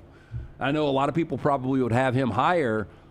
And maybe Michigan State is a more difficult job than we believe, but 1999 was when he won that national championship, and he's been to a handful of Final Fours since, but it's just been a long time. So what have you done for me lately, Tom Izzo? Look, they're still playing. That's a tremendous matchup in the East with Michigan State and UConn coming up this weekend, but I've got Izzo at number 6. Number 5 for you. Number 5 is Calvin Sampson. When I love him, and what he's done at Houston, I was thinking about this the other day, like, you thought his career was over, was Indiana, didn't go well. Hey, this guy's done. So he goes to Houston, and at that point, they hadn't done a whole lot in a very long time, and he's turned them back into a national power. They're tough. They play defense. When you beat them, you've earned it. And I think that he's fantastic, so I got him at number 5. You said this top 5 was easy for you. At number 5, I've got somebody that was outside of your top 5. I've got Nate Oates. Yeah. I mean, Nate Oates to have Alabama at 4 consecutive Sweet 16s, to take them to their first ever Final Four. There seems like, and you can blame this on the head coach if you want, always adversity. Brandon Miller, that team underachieved when it got to March. Now you got the Aiden Holloway situation. The team played their best basketball yesterday. We'll see what they do moving forward. But this was kind of the expectation for this team. If they get out of the first weekend, this was a hell of a job by Nate Oates. And there's a reason that I think if you ask athletic directors that are in need of a basketball coach, if they could hire anybody, he is on everybody's short list of like top 3. Yep. So I think Nate Oates is tremendous. I got him at number 5. Number 4 for you. Number 4 for me is Dan Hurley. I don't know if you saw this guy, but he won back-to-back championships. His teams are tough. He's a guy that we don't – when you're on the outside looking at him, you're like, I don't really like this dude too much. He's such a dick. He's a dick, right? But then when you're with those guys, and I've played sports with guys like that, had coaches like that, there's a reason they're successful.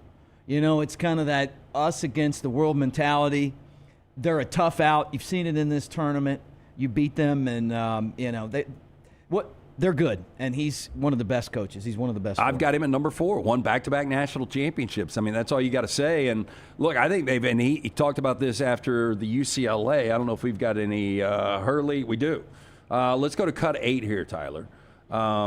It's interesting because if we get a win from UConn and an upset from St. John's over Duke, we are going to get the 4th edition this year out of the Big East of St. John's and UConn, and here's what Dan Hurley had to say about that. I just think us and St. John's are 2 of the best teams in the country, and I guess we obviously both hope for a meeting in D.C., a 4th meeting, but I guess it stinks a little bit that they threw us both in the same region. It feels like the combination of St. John's being underseeded as well as putting us both in the same region. I don't want to get myself in trouble with the selection committee, or the NCAA, but I'm not a rule breaker, so I can't make stuff up on me. But yeah, it'll be a live building. It's probably a little bit early, but obviously I think we've got to try to support each other. It's pretty brutal on Twitter, I think, and social between our fan bases, but I think we got to kind of try to come together on Friday night against our opponents so that then we could have a bloodbath on Sunday. I think we might get this. I think we might get this matchup. And, St. John's has every reason to bitch and complain. 28 regular season wins. They win the regular season Big East championship. They win the tournament. They beat UConn 2 out of 3 times, and they're the 5 seed. And now UConn is the 2 seed in the same region. Rick Pitino, he was like, it is what it is. We're not going to bitch about seeding. They didn't. That guy right there would have bitched about seeding, but he's a hell of a coach. I think he gets back to another Final Four. I've got Dan Hurley at number 4 as well. Number 3 for you. Number 3 for me is John Calipari. And when you look at his lineage, right, a national championship, 6 Final Fours. I remember him at UMass, obviously at Kentucky. And then that didn't go so well, and then now he's at Arkansas. And look at this team. They're the I think the best chance that the SEC has to win a championship. And I love his sound bites. He's one of those guys that's kind of said about the NIL and the transfer portal stuff, like, hey, let's use some common sense here.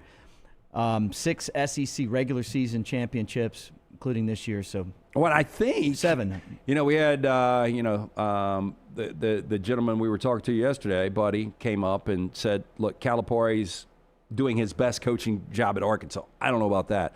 I think he's been a hell of a coach from UMass. Say what you want about the allegations and the banners getting ripped down from, UMass to what he did at Memphis, 3 consecutive Elite Eights. Forgot about that. Had a national championship won if Derrick Rose could make a free throw and Chalmers doesn't make an incredible shot there. And, at Kentucky, he left a little bit to be desired, won a national championship in 12. And at that moment, him and Nick Saban come in relatively the same time. It looked like he was going to do in basketball what Saban was doing in football. And, then it got a little stale maybe. And obviously he's found a new path with Arkansas. But I've got Calipari at 3, too. I think he's a tremendous coach. Number 2. Number 2 for me, you already mentioned Tom Izzo. And you're talking about a national champion, 8 Final Fours, 6 Big Ten tournament championships, 11 regular season titles in the Big Ten. His teams are always tough, plays the game the right way. I don't think that Michigan State has resources that some of these other blue bloods have. But for whatever reason, he takes a team at the beginning of the season, and they're way better by the end of the season. So did I shit on Tom Izzo by having him at 6? Yeah, I couldn't believe that. I mean, the 8 Final Fours are great, but, it's just I don't know. It just seems like every year Tom Izzo gets there, they make a little bit of buzz, and maybe the Michigan State job is more difficult, but this is almost like he's a victim of his own success. I expect a little bit more. But, maybe this is another year he breaks through again. We will see Tom Izzo going head-to-head with Dan Hurley coming up this weekend as Michigan State and UConn, the 2 and 3 out of the East, get after it. Number 2 for me, I forgot where you had him. I think you had him at number 5, Kelvin Sampson. Yeah. It doesn't, much like John Calipari, it doesn't matter where this guy's coaches. And, a lot of people believe last year was the year he was going to win a national championship. The way they play defense wouldn't surprise me at all. Now, they got their hands full with an offensive juggernaut in Illinois coming up in the South region this weekend. But the winner of that game, I'm going to be really surprised if they don't get to Indianapolis because you've got 2 upsets out of the Big Ten and Iowa and Nebraska playing each other. Right now, Hoiberg, who's not on my list, by the way, and I think he's a hell of a coach, they're 2.5-point favorites. But I think the winner of Illinois and Houston is going to get back to a Final Four. And Sampson, just everywhere he's been, from Washington State to Oklahoma to Indiana to now what he's doing at Houston year in, year out. They're 30-win teams. They go deep in the tournament. I know he's yet to win a national championship, but I've still got him number 2 on the list. I guess we've got the same guy at number 1. Yeah, Rick Pitino. And, I remember him in the NBA and then back into college, kind of back and forth, but he won a couple of championships. 7 times he's been in the Final Four. And you go through, he's just got, a ton of accolades. But the thing to me that puts him different than everybody else is that when the NCAA tried to bury this guy, he started all the way back in 2018 and then – and grew and came back out to Iona and then St. John's, turned St. John's into a team that is to reckon with.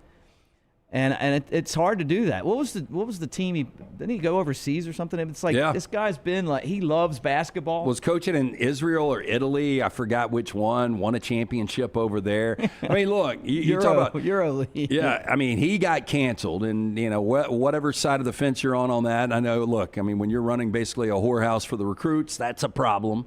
Outside of the Italian restaurant, getting down in the booth. All that aside, this guy can coach. And I agree with you. I think he is the best coach in the tournament. And I think that's why you can't discount St. John's, a 5 seed, even in that crowded, we called it the blue blood region, with still Duke, Michigan State, and UConn left. So we both did agree on Rick Pitino, your top 5 that was so easy. I had 4 of the 5. I just didn't have Izzo there. Had him right outside at number 6. No respect for Izzo. That guy's a legend, and every once in a while you turn around and you're like, oh, there he is. You know, like when he's taking teams that you wouldn't expect to get to the Final Four, because I think that what makes him a top 5 coach is his ability to actually coach. Well, I had him at 6, so not far off, but we did agree on Pitino. One thing that we do agree on is 4 consecutive winning nights for the lock. Thursday, first round, winner. Friday, first round, winner. Second round on Saturday, winner. Yesterday, winning day. 4 consecutive winning days, only 2 plays up, both in the NBA. College basketball takes the night off. But if you want to get involved in that March Madness package, it's still available. Go to lanceslog.com. You'll get a free play there every single day. Jump on and win with us. It is always brought to you by our friends at Hemp Hill Services. Trust the name. Birmingham has trusted since 1954. If you have plumbing, heating, cooling, any of these issues, home or business, they are ready to serve you. Trust the name. Birmingham has trusted since 1954. Call Adam, Chad, Andrew, the guys there. Tell them the next round sent you. Hard to stop a train, 205-229-2090 or Hemp Hill Services. And back to it, NASCAR, Talladega. It is coming up in April. Our man Dunaway is going to tell you how to get those tickets for a great experience that is coming up with our friends at Talladega. It's time to go racing again. Over in Talladega, the Jack Links 500 weekend is coming up Friday, April 24th through Sunday, April 26th. The big race, the Jack Links 500, is that Sunday with all the Cup superstars on the world's fastest speedway. Exciting, unpredictable. That's what you always get with the biggest stars of NASCAR when they come to Talladega again for the Jack Links 500. And you can get your tickets right now by going to the TalladagaSuperspeedway.com, TalladagaSuperspeedway.com, or buy your tickets calling 877-GO-TO-DEGA. That's 877-462-3342. And don't forget to add on to your experience with the most immersive garage experience in NASCAR. That features access to the NASCAR Cup Series Garage Bay viewing areas, pre-race ceremonies, driver questions and answer sessions, and of course, Mobile One Victory Lane trophy and photos. You'll be up close and personal for all the action. It's Jack Links 500 weekend at Talladega coming up Sunday, April the 26th. Buy your tickets right now at 877-GO-TO-DEGA or TalladagaSuperspeedway.com. Follow LT on Twitter at @TheLanceTaylor. I'm attorney Alexander Shinar, Alabama born, Alabama raised, and ready to fight for your rights. I have one of the largest firms in Alabama, and we are here to help you get the compensation you deserve. Call me, Alabama, 323-1000. Your representation states that the quality of legal services being performed is greater than those of other lawyers. Sterling and the fine folks at Champy's Chicken on Highway 119 in Alabaster want to welcome you in for a great lunch or dinner starting at 11 a.m. every day. Chicken that's brined overnight and cooked to order, and the taste of the Delta with those Delta recipe tamales. Champy's is perfect for all your tailgating needs this football season. You can also choose Champy's for your next party, wedding, or birthday. Great food, great people. Champy's Chicken on Highway 119 in Alabaster, and everything online at champyschicken.com. At Central State Bank, we are large enough to serve you and small enough to know you. Manage your money with ease, whether it's mobile banking, hassle-free checking, competitive loans, business solutions, or personalized financial advice. We're your hometown bank with big-time service. Visit us today and experience banking made simple, because at Central State Bank, you come first. Member FDIC. Looking for the ultimate weekend in Birmingham? The Children's of Alabama Indy Grand Prix is back at Barber Motorsports Park, March 27th through 29th, bringing big energy, big crowds, and unforgettable moments. It's more than a race. It's a full day of excitement, family fun, food, music, and world-class competition, all set on one of the most beautiful venues in racing. The Children's of Alabama Indy Grand Prix at Barber Motorsports Park. Get your tickets now. Hey, there's nothing worse than waking up to a plumbing problem. Don't get caught in a flooded house. Call the guys at Hemp Hill Services. Adam, Chad, and the team at Hemp Hill are the only ones I trust to fix it and fix it right the first time. Hemp Hill Services does it right and always at a fair price. For all of your plumbing, cooling, and heating needs, trust the name that Birmingham has trusted since 1954. That is Hemp Hill Services. Call now, 205-229-2090. That's 205-229-2090. Think about the best summer nights of your life. How many of those were in a great t-shirt? Visit nextround.store to get the perfect t-shirt for the next perfect southern night. Nextround.store. The memories are waiting. Hey, Lance Taylor from the Next Round to tell you about one of our favorite places for breakfast, lunch, and dinner. That is Hamburger Heaven since 1982. Hamburger Heaven has been serving Birmingham's best hamburgers, cheeseburgers, French fries, hand-spun milkshakes, and sandwiches made fresh to order. All of their ingredients are fresh and prepared daily. This includes their beef, always fresh, never frozen, hand-pattied each and every day. For breakfast, lunch, or dinner, visit any of the 4 locations, Highway 280, Irondale, Gardendale, and Homewood. Remember the name Way to Wellness if you're battling weight loss in your life. I'm Jim Dunaway from the Next Round. There was a time I was over 216 pounds until Way to Wellness helped me lose 45 pounds, and now for over 2 years, they've helped me keep that weight off. Here's their website, aplanforme.com, aplanforme.com. That's a great name for a website because there's no cookie-cutter plan. Everything is designed specifically for you. No contract, no sign-up fees, and your first consultation is free at Way to Wellness. Ain't no party like a Dega party. The noise, the chaos, the will to survive. The biggest, boldest, brashest, fastest, and most intimidating track in all of NASCAR. Only one place calls that home. At Talladega, anything can happen. And at this super speedway, everything usually does. Hell yeah, boys! NASCAR weekend at Talladega Superspeedway, April 24th through the 26th. Get your tickets now at TalladegaSuperspeedway.com.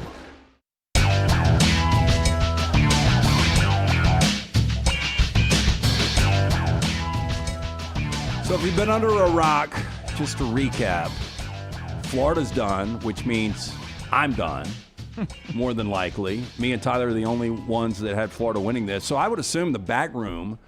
So here is the bracket challenge. By the way, Mick Gillespie hanging out with us for the next couple of days. Aaron Suttles from Bama and Bourbon and Yay, Alabama will join us at some point tomorrow. Nice. He's going to come by because we've got to do a Bama and Bourbon early because I am going to break away for spring break. So we'll give you more details on that, and we will get into Alabama spring practice and the quarterback battle and everything that goes with that. You'll hear from the experts, both Aaron Suttles and Mick Gillespie. So whoever comes in second place between me, Brown, and Dunaway, and I am trending to actually come in third place based on possible points remaining, gets to choose between being an Uber driver for 10 rides over a month, right, or doing a full calendar shoot. And then, obviously, third place is going to get whatever's left over there. But between Scott, Brooks, and Tyler, they're doing the 9-and-9 challenge. You being a baseball guy. I did it. I didn't know this. Yes, I did it on air. And so we did this, which is 9 beers, 9 hot dogs, 9 innings, right? Yes. So on the Smokies broadcast, we did this. Wait, so you're doing play-by-play while you're doing the 9-inning challenge? So okay, Major if he League can do tips. this. So I got to the 5th inning. Because Tyler needs them. I need all the tips. I had to bail out, right? Richie, my partner. What a poon. Well, somebody's got to keep the ship going, right? Look, I couldn't do it. I said that going in when they tried to get me to do it. But if you're going to try it and you're going to try it on the broadcast. We did it, okay? So then Richie, my partner, completed the challenge, but we had to take him off the air in the 6th because you could tell that he didn't really know what was going to come out of his mouth, right? So then one of the pitchers on the Smokies, his dad was in the booth. He wasn't on the air. He made it in flying colors, and he wanted to go to a 10th inning, but it wasn't the beer. Yeah, no, I was going to say it was the hot dogs. Man. It's beer, a lot of hot dogs. Yeah, that's what I keep saying. It's going to be the hot dog. You guys don't even have a clue. I mean, beer over you're drinking 9 beers, 9 light beers over 3 hours. I mean, I get it if you don't drink. Well, yeah, that's my problem. I've never drank that much beer in one sitting before. See, this is going to be way better for you than for me. Like, the beer was not the issue. It was that I just got so bloated after. But I also did, instead of Richie. That's the thing. I couldn't eat 9 hot dogs in 3 hours. Richie was dipping them in water, like the buns, like the hot dog eating guys. I went for We're not Chicago allowing that. dogs. You can't water down the bun. Yeah. Well, this is a backroom challenge. Yeah, see, I might have to Joey Chestnut it. That's what he did. I saw him do it. Yeah, and then I can't watch. He referred to himself as the 999 champion for the rest of the season. So you attempted it, but you didn't finish. So we did it. We did it on the air. Our owner said it would be funny to do it. We did it, and then Major League Baseball sent a memo to everybody: no more drinking on the air. So I feel like I might have contributed to that. That kind of originated with the legend of the franchise you're affiliated with, right? Yeah, Harry, yeah. Yeah, I knew. Yeah, I mean, how do they do that? Like, I mean, old school guys like Harry Carey and I would assume Bob Uecker, based on what I saw in Major League. I didn't listen to a lot of the Brewers games, but I would think that he probably has had a cocktail or two behind the microphone. I'm not gonna say that I have or I haven't, but what I will tell you is that the problem with when you drink and you're on the air is that a baseball game goes 4 hours. And you get pretty impatient, like some of your choices and things that you might say would be different if you were sober, when you're watching, your team blow a 5-run lead in the 8th or something, right? And you have to pee. And then, but I've got a partner. He can handle the booth when I'm not there. But it's more of the how deep did if it's you a 2.5 hour game, beer's fine. Go. Okay, but so how many beers did you knock out and how many hot dogs did you get down? I got 6 dogs down and 6 beers. I mean, that's not terrible. I mean, do we feel like anybody will be able to complete in the back room? A second ago. Well, because you talked. No, I mean, we've talked about this. Did he not say, hey, I did this challenge. I did this. I did it on the air. These guys should do it on the air. No, that's the plan. Yeah, because I want to watch it. You can go back on YouTube and watch mine. We had a guy dressed in a hot dog costume for the entire game, dancing behind us and drinking beer and eating hot dogs. We entertain the audience. Okay, our next sponsor I want to tell you about is not going to endorse that, and that is our friends at the Urology Centers of Alabama. Dr. Packy Mills, one of the best in the business. When I got my vasectomy, that was the guy that did it when I waved the white flag years and years ago. That was back in 2007. It was literally the night Dennis Dixon blew his knee and Chip Kelly's national championship aspirations went up in smoke in Tucson, Arizona. I laid on the couch all weekend, loved it. Look, history of excellence in care, providing the best men's health services at Urology Centers of Alabama. They understand the unique health needs of men. They take a comprehensive view of your health, and they are always looking for the best and most effective treatments out there. For more information on our friends, the team out at Urology Centers of Alabama, you can always call for an appointment, 205-930-0920. They've got multiple locations. They've got that men's center. It is absolutely beautiful, but stop in, see the fine folks at UCA, and make sure you tell them the guys from the next round sent you, and also our friends at Central State Bank. For that, Ryan Brown will tell you all about them. Our friends at Central State Bank, a bank that doesn't just open accounts, they open relationships. They are family-owned, community-focused, and built on trust. For more than 100 years, they've been doing this, serving all of Central Alabama, counties like Shelby County and Tallapoosa County, with local decisions and personal service that feels like home. So whether you're starting a business, buying a car, or planning for tomorrow, Central State Bank with you every step of the way. Central State Bank, rooted in community, driven by relationships, member FDIC. Okay, so tomorrow we will get into Alabama spring practice. I've got a confirmation. Aaron Suttles from Yale, Alabama is going to join us the final hour and a half tomorrow from 10:30 until noon with me and the Last Call's Mick Gillespie. So we will get into that. We'll get into some of your conspiracy theories. Let's talk. We have had a hoops game challenge with me, Dunaway, and Brown out there. I think the guys in the back room will love this. We will get into that. We've also got some NFL news. Jackson Smith and Jigba has put a lot of pressure on my Rams. He has been awarded just a couple of hours ago the richest wide receiver contract in NFL history. 4 years, $168.6 million. The Offensive Player of the Year, I hate to say it, Super Bowl champion Jackson Smith and Jigba. He is so good, but if he's getting that and Puka Nacua is coming up on his final year of his deal, what is Puka going to get? $40.2 million per year for Jackson Smith and Jigba. Wow. It's going to be a big, big number for Puka. It will be right there in that neighborhood. So that will be something to watch. We will get back into the NFL tomorrow as well. But it is time now for 4 downs right here on the next round. And it is always brought to you by our friends at Central Alabama Asphalt and Construction, based in Tuscaloosa, full-service asphalt contractor, trusted on major state, government, municipal roadway projects across Central Alabama. Not just a big job company. They're also a dedicated division focused entirely on private driveways and smaller asphalt projects. Same crew, same quality, same no-excuse standards, no matter the size of the job, from highways to neighborhoods. Call them today. Central Alabama Asphalt. Tell them the guys from the next round sent you. 205-349-0910 or centralalabamaasphalt.com. First down. Kyrie Irving, 34 today. Jason Kidd, 53. Better career, Kyrie Irving or Jason Kidd? Not Jason Kidd to me, but it's close.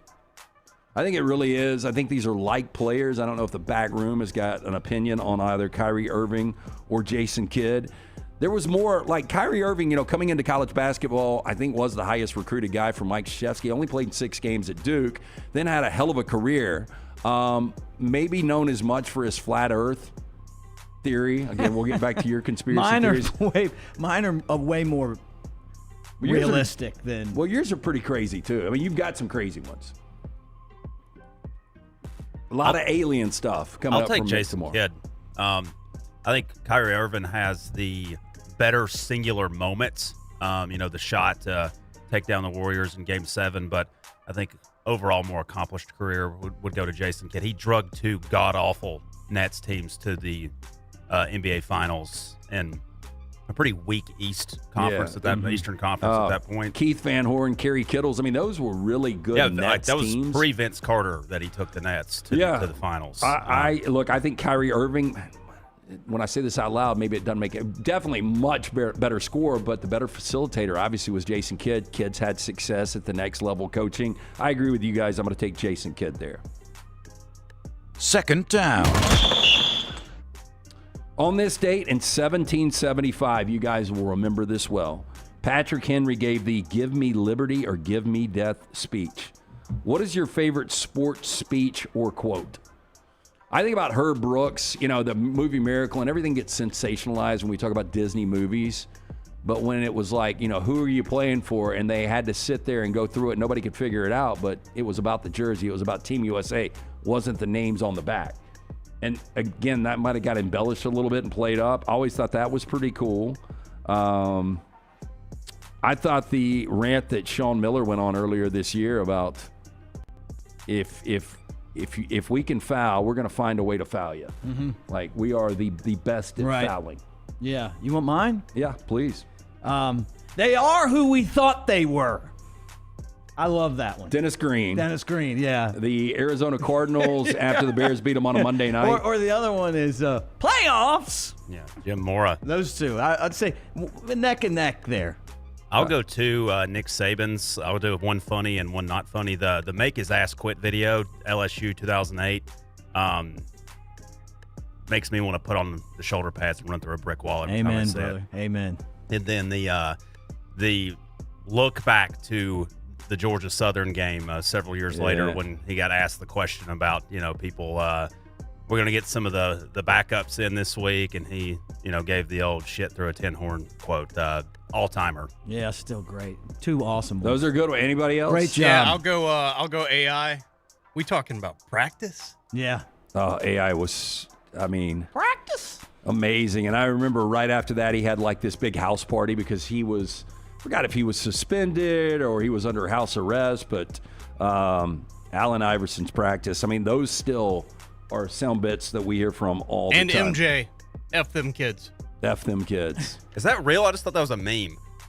I think it's real. From what I've heard from Michael Jordan, probably real. I think it's a meme because there's the video of him doing the free throw challenge at one of his camps, and if he missed a single shot, he was going to take 10 of them. Right. All the kids at the camp got free Jordans. And Larry Bird telling anybody it's second. Yeah. Jordan just stands there and drains all 10. Third down.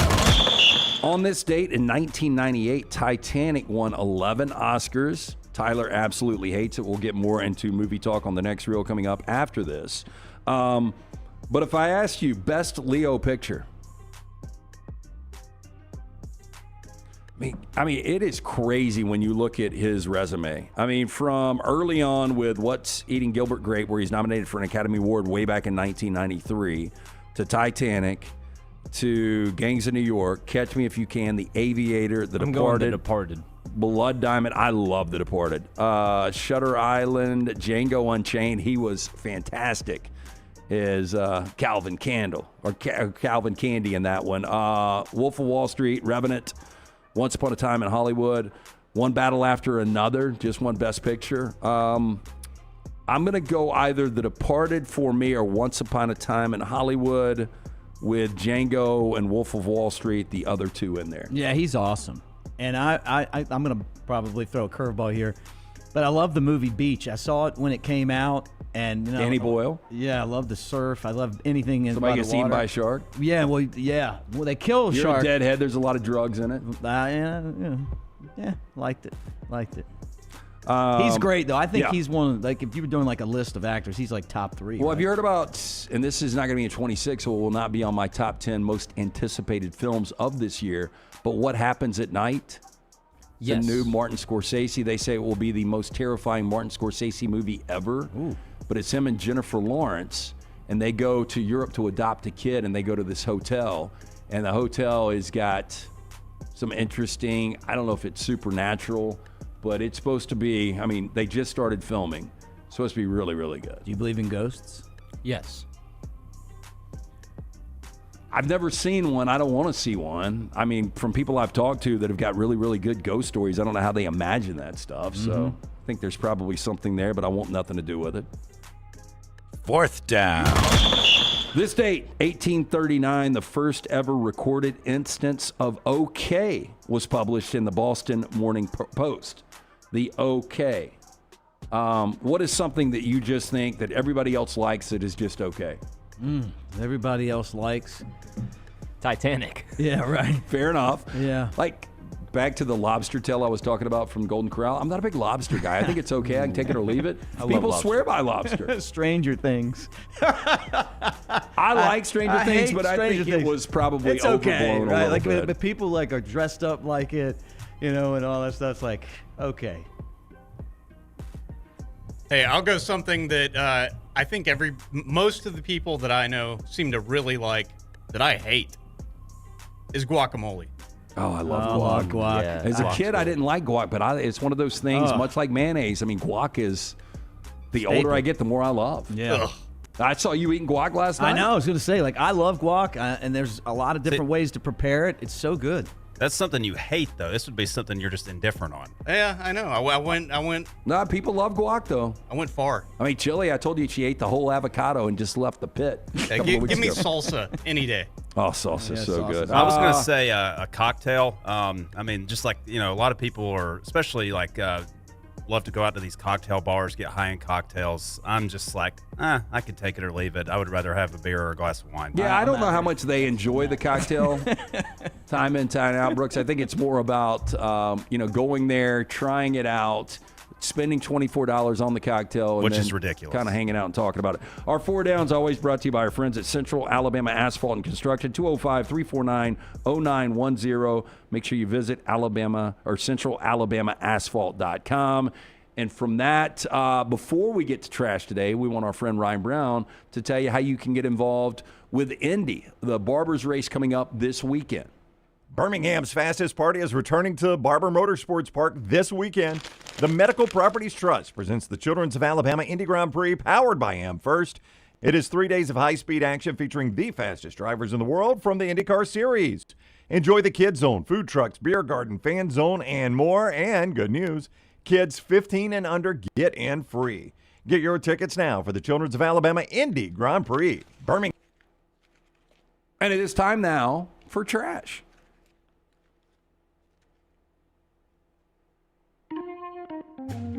I'm here with the winner, Derek Lewis. Derek, why'd you take your pants off? My balls was hot. I understand. LT's Trash is presented by Bud Light. Easy to drink, easy to enjoy.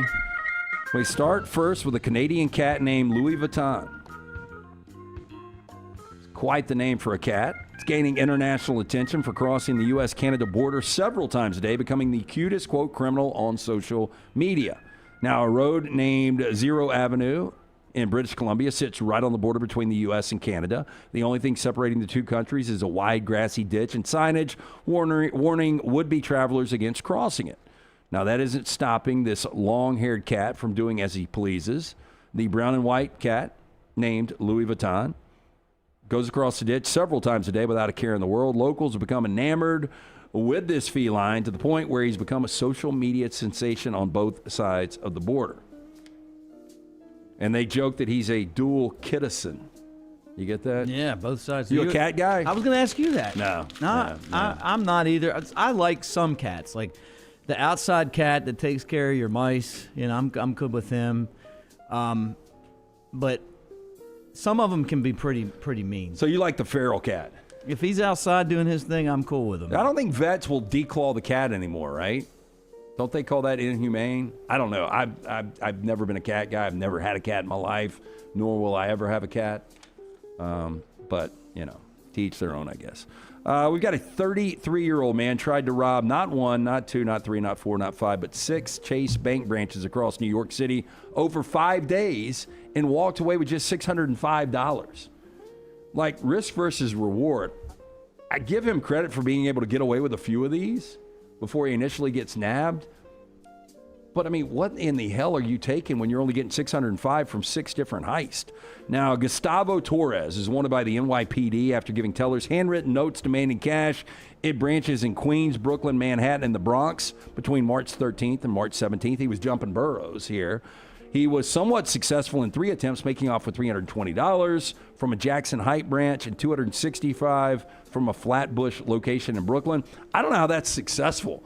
Like, I don't know what the minimum you're going to get. I know it's different with a firearm, but just robbing a financial institution, it's got to be a minimum of 10 years, right? Yeah, and I was going to say this. Did you ever see the movie Point Break? Remember the robbing the banks with the masks on? Yeah. So Bodie. Yeah, my dad's cousins were the guys that they actually did that. They robbed banks in Baltimore wearing those masks and got caught and put in jail for it. This is your uncle. My uncle tells the story, but it was his cousins. So it was this the twins. uncle They were twins. that didn't want to work and open the video store? No, his sister's married to that guy. So got Uncle Sonny and Uncle Bruce in this one. No, but yeah. What were your family reunions like? Jim and Tim. Jim and Tim were the two. They were twins, and they were robbing banks with those masks on, and that's where they came up with in that movie where they had the president's mask on. Then they ended up getting caught because they were so high on drugs. They forgot to take the mask out of the back of the car, but they got away with a lot of bank robberies in the 80s doing that. Well, you think about the influence that Point Break, I mean, obviously there were situations like that, but you look at the town where they're all dressed like nuns. You look at Baby Driver, the Michael Myers mask, which... hilarious in itself. So he wasn't very experienced, it says here, but he is facing a shit ton of charges here, including probably 20 years, right? Oh, it doesn't say here, but yeah, I would say it's going to do a lot of time for $605. I looked it up, and if you rob a bank, no weapon, no force, no intimidation, it's still up to 10 years. And then it's up to 20 years if you use force or intimidation and no weapon. Right. And then 25 to life if you're using a weapon. Yeah. Intimidation. Yeah. Again, not worth it. No. So we've got a delivery robot in Philadelphia has gone viral as people jumped on top of it and were urged to, quote, destroy it along its route. Now, over the last few years, delivery services have been coming up and new ways to drop off food and parcels at your door. Select areas of the U.S. have drones flying your parcels into your garden, while many others are well acquainted with the robots that roll alongside the road and sidewalks. I see this all of the time in Atlanta, much like the autonomous car, the Waymo. You see the robots everywhere out there. We saw one get run over by a train not long ago on trash. But these robots, often targeted by passersby, with many of them flipping the robots upside down and trying to steal them. Now, in some cases, the robots ended up being destroyed too. One in Florida was completely wiped out after getting struck in front of a high-speed train. We talked about that. In Philadelphia, photographer Hugh Dillon caught a video of pedestrians wanting to damage another robot. One woman could be heard, quote, "Throw it. I want to throw it," before a man walked up to the delivery robot, took a seat on top of it as the robot crossed the street and approached Dillon. He noticed that it had a message written on it. "Destroy me, please," was written on the front of the robot in blue ink. Some viewers were split on the now viral video, with some defending those who want to rid the robots as they make things a nightmare for pedestrians. I would guess this would become an annoyance, but I would also think that it's got to have a GPS on it, right? If you steal this thing, you're going to get caught. Yeah. Well, look, they have scooters that you can just rent and ride around on, and they know where they're at. They're going to know where the robots are, and then with your cell phone, they'll be able to figure out exactly who did it, right? That's it. That is trash for us today. Always brought to you by our friends at Bud Light. Fun day. Appreciate everybody in the back room. We will have more content that we will kick out. We will get back into March Madness. The 16 teams that are still alive, including Alabama for their 4th consecutive year. Number 1 Florida is bounced. My bracket is pretty much destroyed. Special thanks to Mick Gillespie from the Last Call. How can people get that? Yeah, Last Call. We're part of the Next Round platform, Jay Coker and I. There we are. That's us. Make sure you check out our show. We do it twice a week. And for all you Alabama fans, I mean this when I say it. Roll Tide. You've got the script A on. I'm wearing it we will today. get into Alabama football at some point on the show. Aaron Suttles will join us tomorrow. We will talk conspiracy theories, all of your alien angles. I think Tyler will love this. Speaking of Tyler, the next reel with Tyler Johns, that will be coming up either later today or tomorrow. We will get into our top 10 films that we anticipate the most for 2026. Everybody have a wonderful day. Like, subscribe, give us a thumbs up. We appreciate you watching and tuning in to the Next Round.